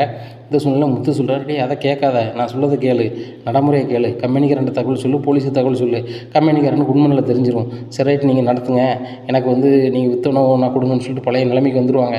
இனிமையாவது நீ சோம்பேத்தனமாக இருக்காடா, சொன்னது கேள்டா அப்படிங்கிறாங்க. இல்லை அவங்க சொல்லலாம் கேட்க முடியாது, என் ஒய்ஃப் என்ன சொல்கிறாளோ அதான் கேட்க முடியும் வைக்க முடியும் அப்படிங்கிறாங்க. டேய் பணம் எங்கள் அப்பா பணம் சரியா, இன்னும் ஒய்ஃபு சொல்ல தான் கேட்க முடியுமா, முதுகுலி பிஞ்சு போகும் சரியா, நான் சொல்லதை கேட்டால் கம்பெனி வாங்கிட்டு இருக்கும், இல்லையா கம்பெனி எங்கள் அப்பா நடத்துவார் அப்படிங்கிறாங்க. உடனே இல்லை கம்பெனி நான் யாருக்காகவும் கொடுக்க முடியாது அப்படிங்கிறாங்க, நான் வந்து ரோகிணி சொல்ல தான் கேட்பேன் அப்படிங்கிறாங்க. முத்து இவன் சொன்னதை கேட்க மாட்டான், இவனுக்கு 4 பூசையை கொடு அப்படிங்கிறாங்க. அந்த ஆளை 4 பூசையை கொடுத்து வண்டியில் தூக்கி போடுறாங்க. நேராக போலீஸுக்கு ஃபோன் அடிக்காங்க, கம்பெனிக்காரன் ஃபோன் அடிக்காங்க, வந்துடுறாங்க. வந்தோன்னே சார் தப்பாக நினச்சிக்காதீங்க, இந்த கம்பெனி ஆரம்பிக்கப்பட்ட பணம் வந்து எங்கள் அப்பா பணம் சரிங்களா, எங்கள் அப்பா பணம், எங்கள் அப்பா பணம் தான் ஆரம்பிச்சிருக்காங்க, இனிமேல் ஏஜென்சி இவன் நடத்த மாட்டான், எங்கள் அப்பா பேரில் தான் நடக்கும், அண்ணாமலை பேரில் தான் நடக்கும், எங்கள் அப்பா தான் நடத்துவாங்க சரிங்களா, நாங்கள் பொருள் எடுத்து போகிறோம், போலீஸ் வந்து இதுக்குள்ளே நடைமுறையை ஃபாலோ பண்ணணும்னா அவங்க ஃபோட்டோஸ் எல்லாம் எடுத்துக்கிட்டு எழுதி வாங்கிட்டு இந்த பொருளை அனுப்பி விட்றாங்க. நேராக கடையில் எல்லா பொருளையுமே இவங்க மாட்டுறாங்க. மாட்டினோன்னா மனோஜ் வந்து கடையை நம்மளுக்கு தந்துடுவாங்கன்னு சொல்லிட்டு ரொம்ப எதிர்பார்ப்போடு இருக்காங்க. உடனே வீட்டில் சொல்கிறாரு முத்து, எப்பா கம்பெனிக்காரனையும் பேசியாச்சு, அந்த கம்ப்ளைண்ட்டை அவங்க வாபஸ் வாங்கிட்டாங்க, ஒன்றும் பிரச்சனை இல்லை, இப்போ வந்து கடையை வந்து மனோஜ் நடத்துறதுக்கு அவன் அனுமதி கொடுக்கலப்பா, மனோஜ் இந்த கம்பெனி நடத்தக்கூடாது, உங்கள் அப்பா அண்ணாமலை நடத்துவான்னு சொல்கிறீங்களா, அதை அவர் தான் நடத்தணும், அப்படி நடத்தினா மட்டும் தான் எங்கள் டீலர்ஷிப் தருவோம், இல்லைன்னா நாங்கள் டீலர்ஷிப் தர மாட்டோம், இல்லைன்னா நீங்கள் உடனே பணத்தை கட்ட வேண்டியிருக்குன்னு சொல்லிட்டாங்கப்பா, இன்னிலேருந்து கடையோட ஓனர் நீ தான்ப்பா அப்படிங்கிறாங்க. என்னடா வந்து சொல்கிற அப்படிங்கிறாங்க. ஆமாப்பா உங்கள் பணத்தால் ஆரம்பிக்கப்பட்ட கடை உங்கள்கிட்டயே வந்துருச்சு, நீங்கள் தான் நடத்தணும், இந்த வீட்டுக்கு வர செலவு பார்க்குறது கண்டிப்பாக அந்த வீட்டுக்கு ஒரு வருமானம் வேணும்லப்பா, நீங்களே நடத்துங்கப்பா அப்படிங்கிறாங்க. உடனே மீனா சொல்கிறாங்க, ஆமாம்மா அதான் கரெக்டாக இருக்கும் அப்படிங்கிறாங்க. உடனே ரோஹிணி சொல்கிறாங்க, மீனா நீங்கள் வந்து உங்கள் எல்லா விஷயத்துக்கும் தலையிட்டு இருக்காங்க, உங்கள் வேலையை பாருங்கள், நாங்கள் கஷ்டப்பட்டு ஆரம்பிக்கிட்ட கம்பெனி அப்படிங்கிறாங்க. உடனே முத்து சொல்கிறாரு, எங்கள் அப்பா காசில் நீங்கள் எப்படி கஷ்டப்பட்டு ஆரம்பிப்பீங்க, பில்டப் பண்ணது மட்டும்தான் நீங்கள் சரியா, பணம் பூரா எங்கள் அப்பா பணம் அப்படிங்கிறாங்க. டேய் விளம்பரம் பண்ணலேருந்து எல்லாமே நான் அப்படிங்கிறாங்க. டேய் எங்கள் அப்பா பணத்தை எடுத்துக்கிட்டு நீ விளம்பரம் பண்ணிட்டு நான் விளம்பரம் பண்ணாங்க, கடை எங்கள் அப்பா கடையை விட்டு தூரப்போ அப்படிங்கிறாங்க. உடனே மனசால் ஒன்றுமே பேச முடியல. அண்ணாமலையை ஓனர் ஆக்கிடுறாங்க. அண்ணாமலையை கல்லால் போய் உட்கார வைக்காங்க. எப்போ இன்னிலேருந்து கடையை நீங்கள் வர சொல்ல பார்க்குறீங்க, ஏதாவது ஒன்று என்னை கூப்பிடுங்கப்பா நான் வரேன், ரவியை கூப்பிட்டுக்கோங்கப்பா அப்படிங்கிறாங்க. உடனே வேலை பார்க்குற பழைய ஆட்கள்லாம் கூப்பிட்றாங்க. என்னாச்சு நீங்கள் எதுவும் நினைக்காதீங்க, நீங்கள் தொடர்ந்து வேலை பாருங்கள், உங்கள் ஓனர் வந்து எங்கள் அப்பா தான் அப்படிங்கிறாங்க. ஐயா ரொம்ப நன்றி, வயசான காலத்தில் எங்களுக்கு வேறு எங்கேயும் வேலை தரல, வேலைக்கு ரொம்ப கஷ்டப்பட்டுருப்பேன், நீங்கள் மறுபடியும் எங்களுக்கு வேலை கொடுத்து ரொம்ப நன்றியா அப்படிங்கிறாங்க. நாங்கள் தான் ஏன் அவங்கள்ட்ட மன்னிப்பு கேட்கணும், ஏன்னா என் பையன் வந்து நடத்த தெரியாமல் நடத்திட்டான், இனிமேல் நான் தான் நடத்துவேன், உங்களுக்கு வந்து எந்த இடைஞ்சலும் இருக்காது அப்படிங்கிறாங்க. ஐயா உங்கள் பையன் மனோஜுங்க தான் வந்து மேற்பார்வை பார்ப்பாங்களா அப்படிங்கிறாங்க. அவனுக்கு நீங்கள் சம்மந்தம் இல்லை, அவன் வரமாட்டான், இன்னும் நான் ஃபுல்லாக நான் தான் பார்ப்பேன், நீங்கள் எனக்கு உதவி பண்ணுங்கள், எனக்கு இதை பற்றி தெரியாது, நான் ரயில்வேல வேலை பார்த்து ரிட்டையர்டு, எனக்கு அதை பற்றி தான் தெரியும், வேறு ஒன்றும் தெரியாது அப்படிங்கிறாங்க. ஐயா உங்களை எப்படி உயர்த்தணுமோ உயர்த்துறோம் ஐயா, எங்கள் சாப்பாட்டுக்கு நீங்கள் வழி பண்ணியிருக்கீங்க, உங்களை கஷ்டப்பட விட மாட்டேன், அந்த மனோஜையா தான் வந்து புதுசாக வேலை செய்தவங்களை நம்பி இப்படி பண்ணிட்டாங்க, அது யாருன்னே தெரியாமல் அது தெரியாமையே போச்சு, சரி நல்ல வேலை பொருள்லாம் வந்துச்சு, டேமேஜ் தான் ஆகலை, ஏன்னா இன்னும் வந்து இது வந்து உங்களுக்கு விளம்பரம் மாதிரி தான் ஐயா, நிறைய பேருக்கு வந்து அந்த கடை இருக்குதுன்னு தெரிஞ்சு போச்சு, இனிமேல் வந்து எல்லா ஏரியாவிலேருந்து வருவாங்க, நல்ல வியாபாரம் நடக்குங்க அப்படிங்கிறாங்க. அதே மாதிரி வியாபாரம் அதிகமாக வருது, நிறைய லாபத்தோடு வீட்டுக்கு போகிறாங்க. விஜயா அப்படிங்கிறாங்க, இன்றைக்கி லாபம் மட்டுமே 1 லட்ச ரூபா வந்திருக்கு அப்படிங்கிறாங்க. விஜயா ரொம்பவே சிரிக்கிறாங்க. இங்கே மனோஜுக்கும் ரோகிணிக்கும் ரொம்பவே ஏமாற்றமாக இருக்குது, நம்ம வச்ச கடையை அப்பா எடுத்துக்கிட்டாங்க, இந்த முத்து மீனா பார்த்த பார்வை தான் இப்படி ஆயிடுச்சு அப்படின்னு சொல்லிட்டு முறைக்கிறாங்க. உடனே மனோஜை வந்து ரவி சொல்கிறாரு, டேய் நீ முத்தையோ அண்ணியோ முறைக்கல அர்த்தம் கிடையாது. உன்கிட்ட உழைப்பு இல்லை, உண்மை இல்லை, கடை வந்து அப்பாக்கிட்டே போயிடுச்சு, அப்பா பணம் அப்பாவே பணம் பிஸ்னஸ் பண்ணுறாங்க அவ்வளோதான், அப்படி மைண்டில் நினச்சிக்கோ அப்படிங்கிறாங்க. டேய் நானும் ரவி முத்தோ வந்து அப்பா பணத்துக்கு ஆசைப்படல, நீ மட்டும் ஏன்டா ஆசைப்படுற அப்படிங்கிறாங்க. டேய் நீங்கள் 2 பேரும் சரியாக படிக்கலை, நீங்கள் ஏதாவது பண்ணி பொழைச்சிக்கலாம்னா பெரிய அளவில் தான்டா பண்ண முடியும் அப்படிங்கிறாங்க. உடனே ரவி சொல்கிறார், அதான் பெரிய அளவில் பண்ணலை, பிஸ்னஸ் வைக்கணும்னு வச்சுட்டு சீனை போட்டுட்டு கடைசியில் வந்து சீரழிஞ்சு சிங்க சம்மந்தலை, முத்து மட்டும் நினச்சி அதை பண்ணலை அப்படின்னா இன்றைக்கி நீ வந்து கடங்காரன் இருந்திருப்ப, ஆகவே வழி இல்லைன்னா நீ உள்ளே இருந்திருப்ப அப்படிங்கிறாங்க. இதை கேட்டால் மனோஜ் ரொம்பவே ஒரு மாதிரி இருக்கார். ரோகிணி எனக்கு இந்த வீட்டில் இருக்கே பிடிக்கல அப்படிங்கிறாங்க. ஆமாம் மனோஜ், நம்ம பேசாமல் தனி கொடுத்தன போயிடலாம் அப்படிங்கிறாங்க. ஆமாம் ரோகிணி, நீ வேறு பார்லர் வச்சுருக்க, அந்த பார்லர் வச்சு நம்ம முன்னேறிக்கலாம், நான் ஏதாவது ஒரு பிஸ்னஸ் பண்ணுறேன் கொஞ்ச நாள் கழிச்சு அப்படிங்கிறாங்க. ரோகிணி பார்க்குறாங்க, இன்னொரு பிஸ்னஸ் பண்ண போகிறேன், என்ன பண்ண போகிறேன் அப்படின்னு சொல்லிட்டு முழிக்கிறாங்க. பேசாமல் உங்கள் அப்பாட்ட பெரிய அமௌண்ட்டை வாங்கினானே அப்படிங்கிறாங்க. எங்கள் அப்பா தான் ஜெயில் விட்டு வரலையே அப்படிங்கிறாங்க. இதையே தான் சொல்லிகிட்டு இருப்பியா ரோகிணி, வேறு எதுவும் சொல்ல மாட்டியா அப்படிங்கிறாங்க. அப்போ மனோஜ், நான் பொய்யா சொல்லிக்கிட்டு இருக்கேன் அப்படிங்கிறாங்க. நீ பொய் சொல்லலையா, எங்கள் அப்பா பணத்தை உங்கள் அப்பா பணம்னு சொல்லலையா, அது மாதிரி சொல்லியிருக்க மாட்டியா அப்படிங்கிறாங்க. நான் ஒன்றும் சொல்லலை மனோஜ், நீ இப்படிலாம் பேசாத வைக்காத அப்படின்னு சொல்லி அவங்களுக்குள்ளே கருத்து வேறுபாடு வருது. உடனே மனோஜ், நான் வந்து கொஞ்சம் எனக்கு வெளில போக வேண்டியிருக்கு அப்படின்னு சொல்லிட்டு சொல்கிறாங்க. எங்கேயும் போகிறோம் அப்படின்னு சொல்லிட்டு ஒரு மாதிரி பேசுகிறாங்க. மனசே கேட்காம இந்த மனோஜ் எப்படி பேசிட்டான், நம்ம கையில் இருந்த கம்பெனியும் போயிடுச்சு, அது இதுன்னு போயிட்டுன்னு சொல்லிட்டு ரொம்பவே வைக்கையில் நேராக குமரி பாளையத்துக்கு போயிடுறாங்க. உடனே எங்கள் அம்மா கேட்குறாங்க, என்னடி ஒத்தியில் வந்திருக்கேன், எதுவும் பிரச்சனையாடி அப்படிங்கிறாங்க. பிரச்சனை இல்லைம்மா, அந்த மனோஜை ஏன் கட்டினு இருக்குமா அப்படிங்கிறாங்க. என்னடி மறுபடியும் மாப்பிள்ளைங்க சண்டை போட்டாரா, ஏதோ பிஸ்னஸ் பண்ண போகிறான்னு சொன்னேன் அப்படிங்கிறாங்க. ஆமாம்மா, பிஸ்னஸும் பண்ணார், கடைசியில் அந்த வீட்டிலே எடுத்துக்கிட்டாங்க எல்லாருமே. என்ன வீட்டில் எடுத்துக்கிட்டாங்களா அப்படிங்கிறாங்க. அந்த முத்து மீனா வந்தாம்மா, அந்த கம்பெனி எங்களுக்கே வந்திருக்கும், அதில் ஒரு சின்ன பிரச்சனை வந்துச்சு, அந்த பிரச்சனையை காரணம் காட்டி கம்பெனி எடுத்துட்டாங்க. இப்போ நாங்கள் வந்து ஒன்றுமே இல்லாமல் இருக்கோம், என்கிட்டையும் பார்லர் இல்லை, மனோஜ்கிட்டையும் வேலை இல்லை, இப்போ அந்த வீட்டில் உட்காந்து செண்டச்சோறு சாப்பிட்றது ரொம்பவே கஷ்டமாக இருக்குமா. ஏற்கனவே அந்த முத்து மீனாவை ரொம்பவே ஆடுவாங்க, இப்போ வேறு எங்கிட்ட கம்பெனி இல்லாமல் போயிடுச்சு, என்னால் இருக்கவே முடியலம்மா அப்படி இப்படின்னுட்டு இருக்காங்க. நடி உன் புருஷன் கார் வாங்கியிருக்காரு, பிஸ்னஸ் பண்ண போகிறாரு அப்படி இப்படின்னு சொன்னேன், இப்போ என்ன இப்படி சொல்கிற அப்படிங்கிறாங்க. ஆமாம்மா, நானும் அப்படி தான் நினச்சேன். மனோஜ் வந்து கல்யாணத்துக்கு முன்னாடி சோம்பேறித்தனமாக இருந்தார், கல்யாணம் முடிஞ்சு வேலைக்கு போனப்பறம் சரியாயிருவான்னு நினச்சேன், பிஸ்னஸ் வச்சு கொடுத்தப்பறம் அப்படி தான் இருக்காருமா, என்ன சென்னை தெரில, எனக்கு வாழ்க்கையே ரொம்ப வெறுப்பாக இருக்குது, இனிமேல் நான் சென்னைக்கு போக போகிறதே இல்லை, இங்கே தான் இருக்க போகிறேன் அப்படி இப்படிங்கிறாங்க. உடனே அவங்க அம்மா சொல்கிறாங்க, இவ்வளோ போய் சொல்லி ஒரு கல்யாணத்தை முடிச்சிடி, அதாண்டி உன் வாழ்க்கை, இது நிரந்தரம் இல்லடி அப்படிங்கிறாங்க. இல்லைம்மா, கடைசி வரைக்கும் நான் கிறிஷு கூடயும் உன் கூடயும் இருந்துடுறேன் அப்படிங்கிறாங்க. உடனே என் அம்மா சொல்கிறாங்க, இப்போ நீங்கள் வந்துட்ட, ஒரு நாள் போல் 2 நாள் போலன்னா கண்டிப்பாக தேடி அலைஞ்சாங்க அன்றைக்கி, அதேமாதிரி தேடி வருவாங்க, நீ இங்கே தான் இருக்குன்னு தெரிஞ்சு வந்தால் அந்த முத்து தம்பி நீ தப்பாக நினைப்பாங்க, மீனாவும் தப்பாக நினைப்பாங்க, நான் நீ பேசாமல் போயிடுடி, எப்படியோ சமாளித்து வாழுடி, ஆனால் தக்க நேரம் வரும்போது உண்மையை சொல்லிடு, இல்லைனா இதோட மோசமாயிருண்டி அப்படிங்கிறாங்க. இல்லைம்மா, இப்போவே உங்கள் அப்பா ஃபாரினில் இருக்கார், பணம் அனுப்ப மாட்டேக்காருன்னு சொல்லிட்டு எங்கள் அத்தை பேசிகிட்டே இருக்காங்க, இன்னும் அங்கே இருக்க முடியாதும்மா, அந்த கம்பெனி இருந்தால் கூட வர வருமானத்தை பார்த்துட்டு எங்கள் அத்தைக்கு ஏதாவது கொடுத்துக்கிட்டு நான் ஏமாற்றிட்டு இருந்திருப்பேன் அப்படிங்கிறாங்க. இப்போ கூட ஒரு ஆளை ஏமாற்றணும் தான் நினைக்கிறேன், நடி இவ்வளோ பட்டம் நீ திருந்த மாட்டியா அப்படிங்கிறாங்க. அம்மா என்னம்மா நீ கூட இப்படி சொல்கிற அப்படிங்கிறாங்க. நீ கூட அப்போ என்ன கிளம்ப தான் நினைக்காமா அப்படிங்கிறாங்க. உண்மை தாண்டி, நீ வந்து மனோஜ் வேணும்னு போனே தவிர்த்து உன் பிள்ளை இருக்கான் நான் இருக்கேன்னு ஒரு காலம் நினச்சதில்ல, அதுபோக வந்து என்னைக்காவது உண்மையை சொல்லணும்ல, ஒரு பொய் சொல்லிக்கிட்டே போனால் இப்படி. இந்த முத்து மீனாவும் 1000 குறை சொல்லிக்கிட்டு இருக்க, அவங்க என்ன செஞ்சாங்க, அவங்க அப்பா பேரில் உள்ள பணத்தை வச்சு நீங்கள் கம்பெனி ஆரம்பிச்சிருக்கீங்க, நீ சொல்லுறது வச்சு நான் சொல்லுதேன், கம்பெனி ஆரம்பிச்சிருக்கீங்க, அதை ஏமாற்றி பண்ணால் அவங்களுக்கு தெரிஞ்சால் கோவப்பட மாட்டாங்களா, கொஞ்சுவாங்களா, நீ உன் பணத்தை வச்சு ஒரு ஆள் ஒன்று செஞ்சால் நீ வருத்தப்படுவியா, அதுக்காண்டி கொஞ்சிக்கிட்டு இருப்பியா அப்படிங்கிறாங்க. உடனே கோவம் தான் செய்யும் எனக்கு அப்படிங்கிறாங்க. உனக்கு வந்தால் நியாயம், அவங்களுக்கு வந்தால் தப்பா, அவங்க பணத்தில் ஆரம்பித்த கம்பெனி அவங்க எடுத்துக்கிட்டாங்க, சரியா, உங்கள் உழைப்பில் நீனும் மாப்பிள்ளை முன்னேறி வாங்க, சரி உங்கள் வீட்டுக்காருக்கு வேலை இல்லையா, உங்கள் மாமா கம்பெனியில் வேலை கேட்டு வேலை பார்க்க வேண்டியதானே அப்படிங்கிறாங்க. என் புருஷன் வந்து பெரிய அளவில் தொழில் பண்ணிவிட்டு எங்கள் மாமனாட்ட போய் வேலை பார்க்கணுமா சம்பளத்துக்கு அப்படிங்கிறாங்க. இப்படி இமேஜ் பார்த்துட்டு இருந்தாலும் நீனும் உன் புருஷனும் ஜெயிக்க முடியாதுடி, அதை மட்டும் புரிஞ்சுக்கோங்க, இறங்கி போனால் தான் ஏறி வர முடியும், ஏறி போயிட்டீங்கன்னா என்னைக்கும் கீழே தான் வர வேண்டியிருக்கும், அதை பார்த்துக்கோங்க அப்படிங்கிறாங்க. என்னம்மா நீ இப்படி பேசிகிட்டு இருக்க அப்படிங்கிறாங்க. அப்போ நான் இருக்கிறது இங்கே பிடிக்கலையா அப்படிங்கிறாங்க. பிடிக்கலன்னா சொல்லிடி, எத்தனை நாள்னாலும் இரு, என்ன மாப்பிள்ளை சண்டை போடாமல் வந்து இங்கே இருந்துட்டு போ, ஆனால் சண்டை போட்டு தான் வந்திருக்கேன்னா இங்கே இருக்காத, கிளம்பி போயிட்டே இரு அப்படிங்கிறாங்க. ஏம்மா நீ தான் மாப்பிள்ளையை கட்டி கொடுத்த மாதிரி பேசுகிறேன், உனக்கு என்னால் கட்டி கொடுக்கவும் முடியல, வைக்கல, என் வாழ்க்கையும் மாற்ற முடியல, நீ வந்து வாழ்க்கை எனக்கு பிடிச்சாம அமைச்சு கொடுத்த அப்படிங்கிறாங்கடி. அதே சொல்லியே பேசிகிட்டு இருக்காத, நான் அதை அமைச்சு கொடுக்கல, உங்கள் அப்பாவுக்கா நீ கழுத்து நீட்டினேன், இன்றைக்கி என்னெல்லாம் சொல்லாத, சரியா, அதனால் வந்து மாப்பிள்ளை பிரிஞ்சு இங்கே இருக்கிறது எனக்கு பிடிக்கல, அந்த குடும்பம் மாதிரி ஒரு அன்பான குடும்பம் கிடைக்காது, அதுபோக உங்கள் மாமியார் என்ன டைப்னு எனக்கு தெரியாது, ஆனால் முத்து மீனாவும் தங்கமானவங்க எனக்கு நல்லாவே தெரியும், நான் கண் கூட பார்த்துருக்கேன் அப்படிங்கிறாங்க. இந்த முத்து மீனாவை சப்போர்ட் பண்ணிட்டு இருக்க நான் முக்கியமாக உனக்கு அவங்க முக்கியமாக அப்படிங்கிறாங்க. ஏண்டி எனக்கு ஒரு கெட்டான சூழ்நிலை அவங்க தான் காப்பாற்றிட்டு, எனக்கு அவங்க தாண்டி முக்கியம், உன் பிள்ளைய நான் வளர்க்கேன், ஏன்னா வளர்க்க விருப்பம் இருந்தால் நீ கொண்டு போ, வளர்க்க விருப்பம் இல்லையா நான் காலத்துக்கு வளர்த்துக்கிறேன், அதுக்காக இங்கே வந்து அவங்கள குறைச்சி பேசிட்டு அதை விட்டு கிளம்பு அப்படிங்கிறாங்க. ஏம்மா நான் செலவு கொடுத்தா நீ சாப்பிட்டுக்கிட்டு இருக்கேன், ஆனால் நீ பேசுகிறேனம்மா அப்படிங்கிறாங்க. ஏண்டி நீனே செலவு பண்ணாலும் உச்சி எடுத்துனாலும் சாப்பிட காப்பாற்ற போகிறேன், என் பேரனை நான் காப்பாற்ற மேடி விட போகிறேன், நான் பார்த்துட்டு நீ வேலையை பார்த்து போடி அப்படிங்கிறாங்க.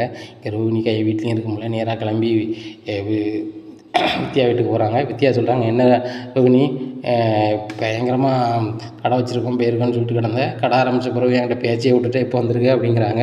உடனே என்னடி அப்படி இப்படின்னு சமாளிக்கிறாங்க. நீனும் காரி தாண்டி, அந்த ஃபர்னிச்சர் கடை ஆரம்பிச்சோன்னா நாங்கள் பெரிய ஆள் ஆயிடுவோம், நீ சாதாரண வேலை பார்த்துட்டு இருக்கவா அப்படின்னு சொல்லி தான் என்கிட்ட பேச்சு விட்டுட்டேன் அப்படிங்கிறாங்க. அப்படின்னா இல்லடி உள்ள நெருக்கடியில் தாண்டி பேசலை அப்படிங்கிறாங்க. நீ தெரியுண்டு உன்னை பற்றி நான் எவ்வளோ நாள் பழகிருக்கேன், பணம் இருந்தால் ஒரு பேச்சு பேசுவேன், பணம் இல்லைன்னா ஒரு பேச்சு பேசுவேன். நானும் சரி நம்மளுக்கு அப்பா அம்மா யாரும் கிடையாது, நம்மகிட்ட ஃப்ரெண்டுக்கு ஃப்ரெண்டாக உயிராக இருக்கான்னு சொல்லிட்டு நான் எல்லா வகையிலும் முன்னாடி இருந்திருக்கேன். ஆனால் என்னையே உன் பணத்தை வச்சு என்னை விளாண்டுட்ட, உன் மாமனார் பணத்தை வச்சு நீ டக்காலிட்டி பண்ண, நான் சொன்னேன் ஏதாவது ஒரு கையில் சிக்குவேன்னு சொல்லி சிக்கிட்டியா அப்படிங்கிறாங்க. என்னடி நீனும் இப்படி பேசுகிற அப்படிங்கிற உண்மையை தான் சொல்கிறேன். உங்கள் அம்மா கூட நான் சொன்னேன், அந்த கடை தரப்புல கூட உங்கள் அம்மாவுக்கு ஒரு ஃபோன் பண்ணி சொல்லணும்னு உனக்கு தோணலை, பெற்ற தாயே நீ இது பண்ணலை, சாதாரண நான் ஃப்ரெண்டு, நீ இதுங்க இது பண்ண போகிற அப்படிங்கிறாங்க.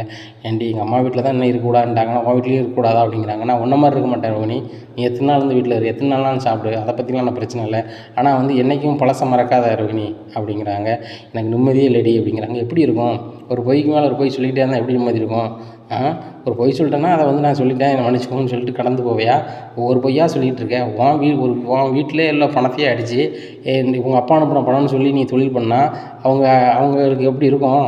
ஆனால் உண்மையில் அந்த வீட்டில் நீ வச்சு பார்க்குறதே பெரிய விஷயம். நீ இன்றைக்கி வரைக்கும் மலேசியாக்காரனி ஃப்ராட் விட்டு கிடக்க, மலேசியாக்காரி தானே, உன் பாஸ்போர்ட் எடு விசா எடுன்னு சொல்லி காமிச்சாங்க கேட்டுருந்தான்னு வச்சுக்கோ, அன்னைக்கு தட்டு கலந்துருக்கும். உன் ஐடி ப்ரூஃப் கூட அவங்க பார்க்கல, அந்தளவுக்கு ஒன்று நம்புகிறாங்க அவ்வளோ பேரும். அந்த முத்து மீனா உன்னை ஒரு மாதிரி பேசுகிறாங்க அப்படி இப்படின்னு சொல்லிகிட்டு இருக்க, ஆனால் அவங்க அந்தளவுக்கு இறங்கலையே அப்படிங்கிறாங்க. அவங்க தான் கை நாட்டடி, அவங்க தான் ஒன்றும் தெரியாது அப்படிங்கிறாங்க. ஆமாம் உனக்கு தான் எல்லாம் தெரியும், எல்லாம் தெரிஞ்சவங்க நீங்கள் ஏன் அந்த கடையை வந்து ஆரம்பித்து விட்டுட்டு தெருவில் நிற்கிறீங்க அப்படிங்கிறாங்க. ஏன்டி நீனும் இப்படி தான் பேசுவியா? உண்மையை தாண்டி சொல்கிறேன். அது தவப்பான ஸ்தானத்தில் உள்ளவர் அவர், உங்கள் மாமா. அவர் பணத்தை ஏமாற்றி நீங்கள் வந்து உங்கள் அப்பா பண்ண சொன்னால் அது எப்படி சரியா? நம்ம சின்னவங்க ஏதாவது ஒரு சின்னதாக போய் சொன்னால் ஓகேங்களா, பெரியவங்க பணத்தை ஏமாற்றிட்டு நீ வந்து நல்லா இருக்க முடியுமா, நல்லா நினச்சிப்பாரு அப்படி அப்படிங்கிறாங்க. ஏன்டி நான் பணம் வீட்டில் இருக்குது பிடிக்கலையா அப்படிங்கிறாங்க. நான் தான் சொல்கிறேன், நீ வந்து எனக்கு எது பண்ணாலும் நான் உன்னைய வீட்டு விட்டு வெளில போகணுன்னு சொல்ல மாட்டேன், இருக்கதா இருந்தால் இரு, சாப்பிடுதையா சாப்பிடு சரியா, என் பழைய நண்பியை நான் நண்பியாக தான் நினைக்கிறேன், நீ என்ன நினைக்கல அப்படிங்கிறாங்க. நான் அப்படிலாம் ஒன்று நினைக்கலடி அப்படின்னு சொல்லிட்டு சாப்பிட்றாங்க. இன்றைக்கி நான் நைட்டுக்கு தங்கலாம் அடி அப்படிங்கிறாங்க. தாராளமாக தங்கலாம் அப்படின்னு சொல்லிட்டு தங்குறாங்க. இன்னைக்கு காப்பி கீழம் போட்டு கொடுக்குறாங்க. பணத்தை வச்சு நீங்கள் மறந்து நினச்சேன், நானும் அப்படி நினைக்க மாட்டேன் ரோகிணி. நான் கிட்டத்தட்ட உனக்கு 5 லட்ச ரூபாய்க்கு மேலே தந்திருப்பேன். என்றைக்காவது நான் பணம் நீ எனக்கு தரணும்னு கேட்பேனா? ஒரு நாளும் கேட்க மாட்டேன். என் ஃப்ரெண்டுக்கு நான் பணம் கொடுத்தேன், அவ்வளோதான். அதேமாதிரி உங்கள்கிட்ட தான் வாங்கணும்னு நினைப்பேன். ஆனால் ஒரு நாள் உங்கள்கிட்ட வாங்கலை சரியா, வாங்கன்னு நினைப்பேன்னு தான் தவிர்த்து வாங்கலை. என்னால் முடிஞ்ச உதவி செஞ்சுருக்கேன். ஆனால் நீ நிறைய வகையில் வந்து இழுத்து போட்டிருக்க பாரு. இப்போ கொஞ்ச நாளில் உனக்கு வந்து அவன் ஃபோன் அடிப்பான், யார் தினேஷ் ஃபோன் அடிப்பான், அவனுக்கு நீ பணம் கொடுக்க வேண்டியிருக்கும். உன் மாமியார் செலவு கேட்பாங்க, கொடுக்க வேண்டியதாக இருக்கும். அவங்க அம்மாவுக்கு எப்படி அனுப்புவேன், உன் செலவு எப்படி பார்ப்பேன், உன் புருஷன் வேலைக்கே போக மாட்டான், வீட்டு செலவு எப்படி கொடுப்பேன், இவ்வளோ விஷயம் இருக்குது, நீ என்ன செய்ய போகிற, அதை யோசிச்சியா அப்படிங்கிறாங்க. ஆமாடி என் பார்லர்லேயும் எனக்கு வேலைக்கு வேண்டான்ட்டாங்க அப்படிங்கிறாங்க. என்னடி சொல்கிற அப்படிங்கிறான். ஆமாம் எங்கள் ஓனருக்கு எனக்கு கொஞ்சம் கருத்து வேறுபாடு வந்துச்சு, நான் தான் மனோஜ் கடை வச்சிட்டான்னு சொல்லிட்டு வேண்டான்னு சொல்லிட்டேன் அப்படிங்கிறாங்க. என்னடி சொல்கிற கூறுகட்டத்தனமாக சொல்லிகிட்டு இருக்க அப்படிங்கிறாங்க. ஆமாடி ஏதாவது ஒரு வேலையை தேடுறி, உனக்கு தெரிஞ்ச பார்லர் எது இருந்துச்சுன்னா சொல்லு, நான் வேலை கட்டு போகிறேன் அப்படிங்கிறாங்க. போடி பிழைக்க தெரியாமல் இருந்திருக்கேன் இல்லாட்டி 2 பேரும் அப்படின்னு சொல்லிட்டு ஒரு மாதிரி பேசுகிறாங்க. உடனே ரோகிணி சொல்கிறாங்க, என்னை மன்னிச்சு போடி அப்படிங்கிறாங்க. ஏன்ட்ட மன்னிப்புக்கிட்டு என்ன செய்ய போகிறேன், உங்கள் வீட்டில் நீ வாக்கப்பட்டிருக்க வீட்டில் உள்ளதை சொல்லி என்ன, உங்கள் மாமனார் பக்குவமாக தானே இருக்கார், மீனா பக்குவமாக தானே இருக்காங்க, இந்த 2 பேரையும் வச்சுக்கிட்டு உள்ளதை சொல்லி அந்த பாட்டியும் வச்சுக்கிட்டு நாயக்கா பண்ணப்பாரு அப்படிங்கிறாங்க. ஏண்டி அந்த மீனாவும் டேஞ்சரு, பாட்டியும் டேஞ்சரு அப்படிங்கிறாங்க. டேஞ்சரா, அவங்கள சொன்னால் தான் உனக்கு கதை சரியாகும், நான் சொல்லது கேளு, நேராக போய் பாட்டியை பாரு சரியா, பாட்டியை பார்த்து நாசுக்காக சொல்லு, நான் இந்த மாதிரி பண்ணிட்டேன் பாட்டி, என் நிலமை இது தான் அப்படின்னு உள்ளதை சொல்லு. அதுபோக அவங்க வந்து அவங்க பையன்கிட்ட பேசுவாங்க, அண்ணாமலைகிட்ட பேசுவாங்க. அதுக்கப்புறம் அண்ணாமலை மீனா எல்லார்ட்டையும் பேசி நாசுக்காக அவனை சப்போர்ட் இருக்க கையே பார்த்துட்டு நீ உள்ளதை சொல்லி அந்த வீட்டில் இருந்தால் நல்லாயிருக்கும். இனிமேலும் மட்டும் நீனும் உன் புருஷனும் நாங்கள் பெரிய ஆளுன்னு சொல்லிட்டு பில்டப் பண்ணிகிட்டு இருந்தீங்க, சரி வராது. அவனை மனோஜை வந்து அவங்க பையன்தான்னு சொல்லி என்ன பண்ணாலும் மன்னிச்சு விட்டுருவாங்க.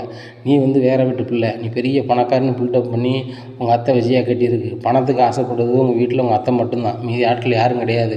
அந்த முத்து எவ்வளோ வாய் பேசினாலும் நீ பார்லர் வைக்கலை, சொந்தமாக வைக்கலாமன்ற கூட வச்சுருக்க நீ பில்டப் பண்ணாலும் அவன் வந்து உள்ளதை தெரிஞ்சும் கூட அவன் சொல்லாமல் வைக்காமல் இருந்திருக்கான். அப்போ அவனுக்கும் பணத்தை பற்றியோ எதை பற்றியோ ஆசை இல்லை சரியா. அதனால் ஒரே ஆசை இருக்குது உங்கள் அத்தைக்கு மட்டும்தான். அப்போ நீங்கள் வந்து உன் சைடில் இதெல்லாம் சப்போர்ட் சப்போர்ட் அதெல்லாம் பேசி நாசுக்காக பண்ணால் தான் நல்லது. நான் சொல்கிறேன் கேளு, நேராக கிராமத்துக்கு போ, பாட்டியை பாரு, பாட்டியை பார்த்து காலில் விழு, பாட்டி நான் என்னை மன்னிச்சுக்குவோம், பேத்தியை நினச்சிக்க நான் மன்னிச்சுக்கோ பாட்டி, இப்படிலாம் ஆயிடுச்சு, நான் மனோஜுக்கு ஆசைப்பட்டு தான் கட்டினேன், நான் உண்மையிலே நான் வந்து மலேசியாக்காரி கிடையாது, என்கிட்ட பணமோ ஏதோ கிடையாது, எனக்கு அம்மா மட்டும்தான் இருக்காங்க, ஏற்கனவே கல்யாணம் முடிஞ்சு புருஷன் இறந்து போனான், என் பிள்ளை இருக்குது, இதெல்லாம் தெரிஞ்சால் எங்கள் அத்தை கட்ட மாட்டாங்கன்னு சொல்லி தான் நான் பணக்காரி நினச்சி நடிச்சிட்டேன், என்னை மன்னிச்சிருங்க, சேர்த்து வைங்க அப்படின்னு சொல்லு அப்படிங்கிறாங்க. நான் என்னடி பிரிஞ்சா இருக்கேன் அப்படிங்கிறாங்க. ஏன்டி ஒவ்வொரு பிரச்சனையாக ஓடிக்கிட்டு இருக்குது, இந்த பிரச்சனை தெரிஞ்சால் பெரும் பிரச்சனையாயிரும். ஏற்கனவே நீங்கள் வந்து அந்த ஷோரூம் நடத்துறதுக்கு வந்து உங்கள் மாமனார் பணத்தை எடுத்து நீங்கள் பண்ணியிருக்கீங்க, அந்த வீட்டில் நான் சப்போர்ட்டே இருக்க வாய்ப்பு இல்லை. இந்த மாதிரி நேரத்தில் நீங்கள் பாட்டியை வச்சு லைன் பண்ணால் மட்டும்தான் அந்த வீட்டில் நீ வந்து நிரந்தரமாக இருக்க முடியும். அதுபோக உன் வாழ்க்கையை நீ காப்பாற்ற முடியும், பார்த்துக்கோ. நீ வந்து உன் புருஷன் வேண்டாம் நிம்மதி இல்லை அங்கே எங்கேன்னு போனாலும் கூட உனக்கு வந்து எங்கேயுமே நிம்மதி கிடைக்காது. உனக்கு ஒரே நிம்மதி உன் மனசில் உள்ளதை வந்து யார்ட்டையாவது கக்கிட்டு அதுக்கு தீர்வை பார்க்குறது தான் உனக்கு மனசுக்கு நிம்மதி. நீ அடுத்தாப்புல முன்னேறி வரணுனாலும் அதான் உனக்கு உதவும், பார்த்துக்கோ அப்படிங்கிறாங்க. இதை கேட்ட ரோகிணி ரொம்பவே ஷாக் ஆகிறாங்க. இனியும் நடக்கும் இந்த ரோகிணி வாழ்க்கையில், மனோஜ் வாழ்க்கையில் அப்படிங்கிறத பொறுத்து பார்க்கலாம். நம்ம சேனலை நீங்கள் மறக்காமல் லைக் அண்ட் சப்ஸ்கிரைப் பண்ணுங்கள். நன்றி, வணக்கம்.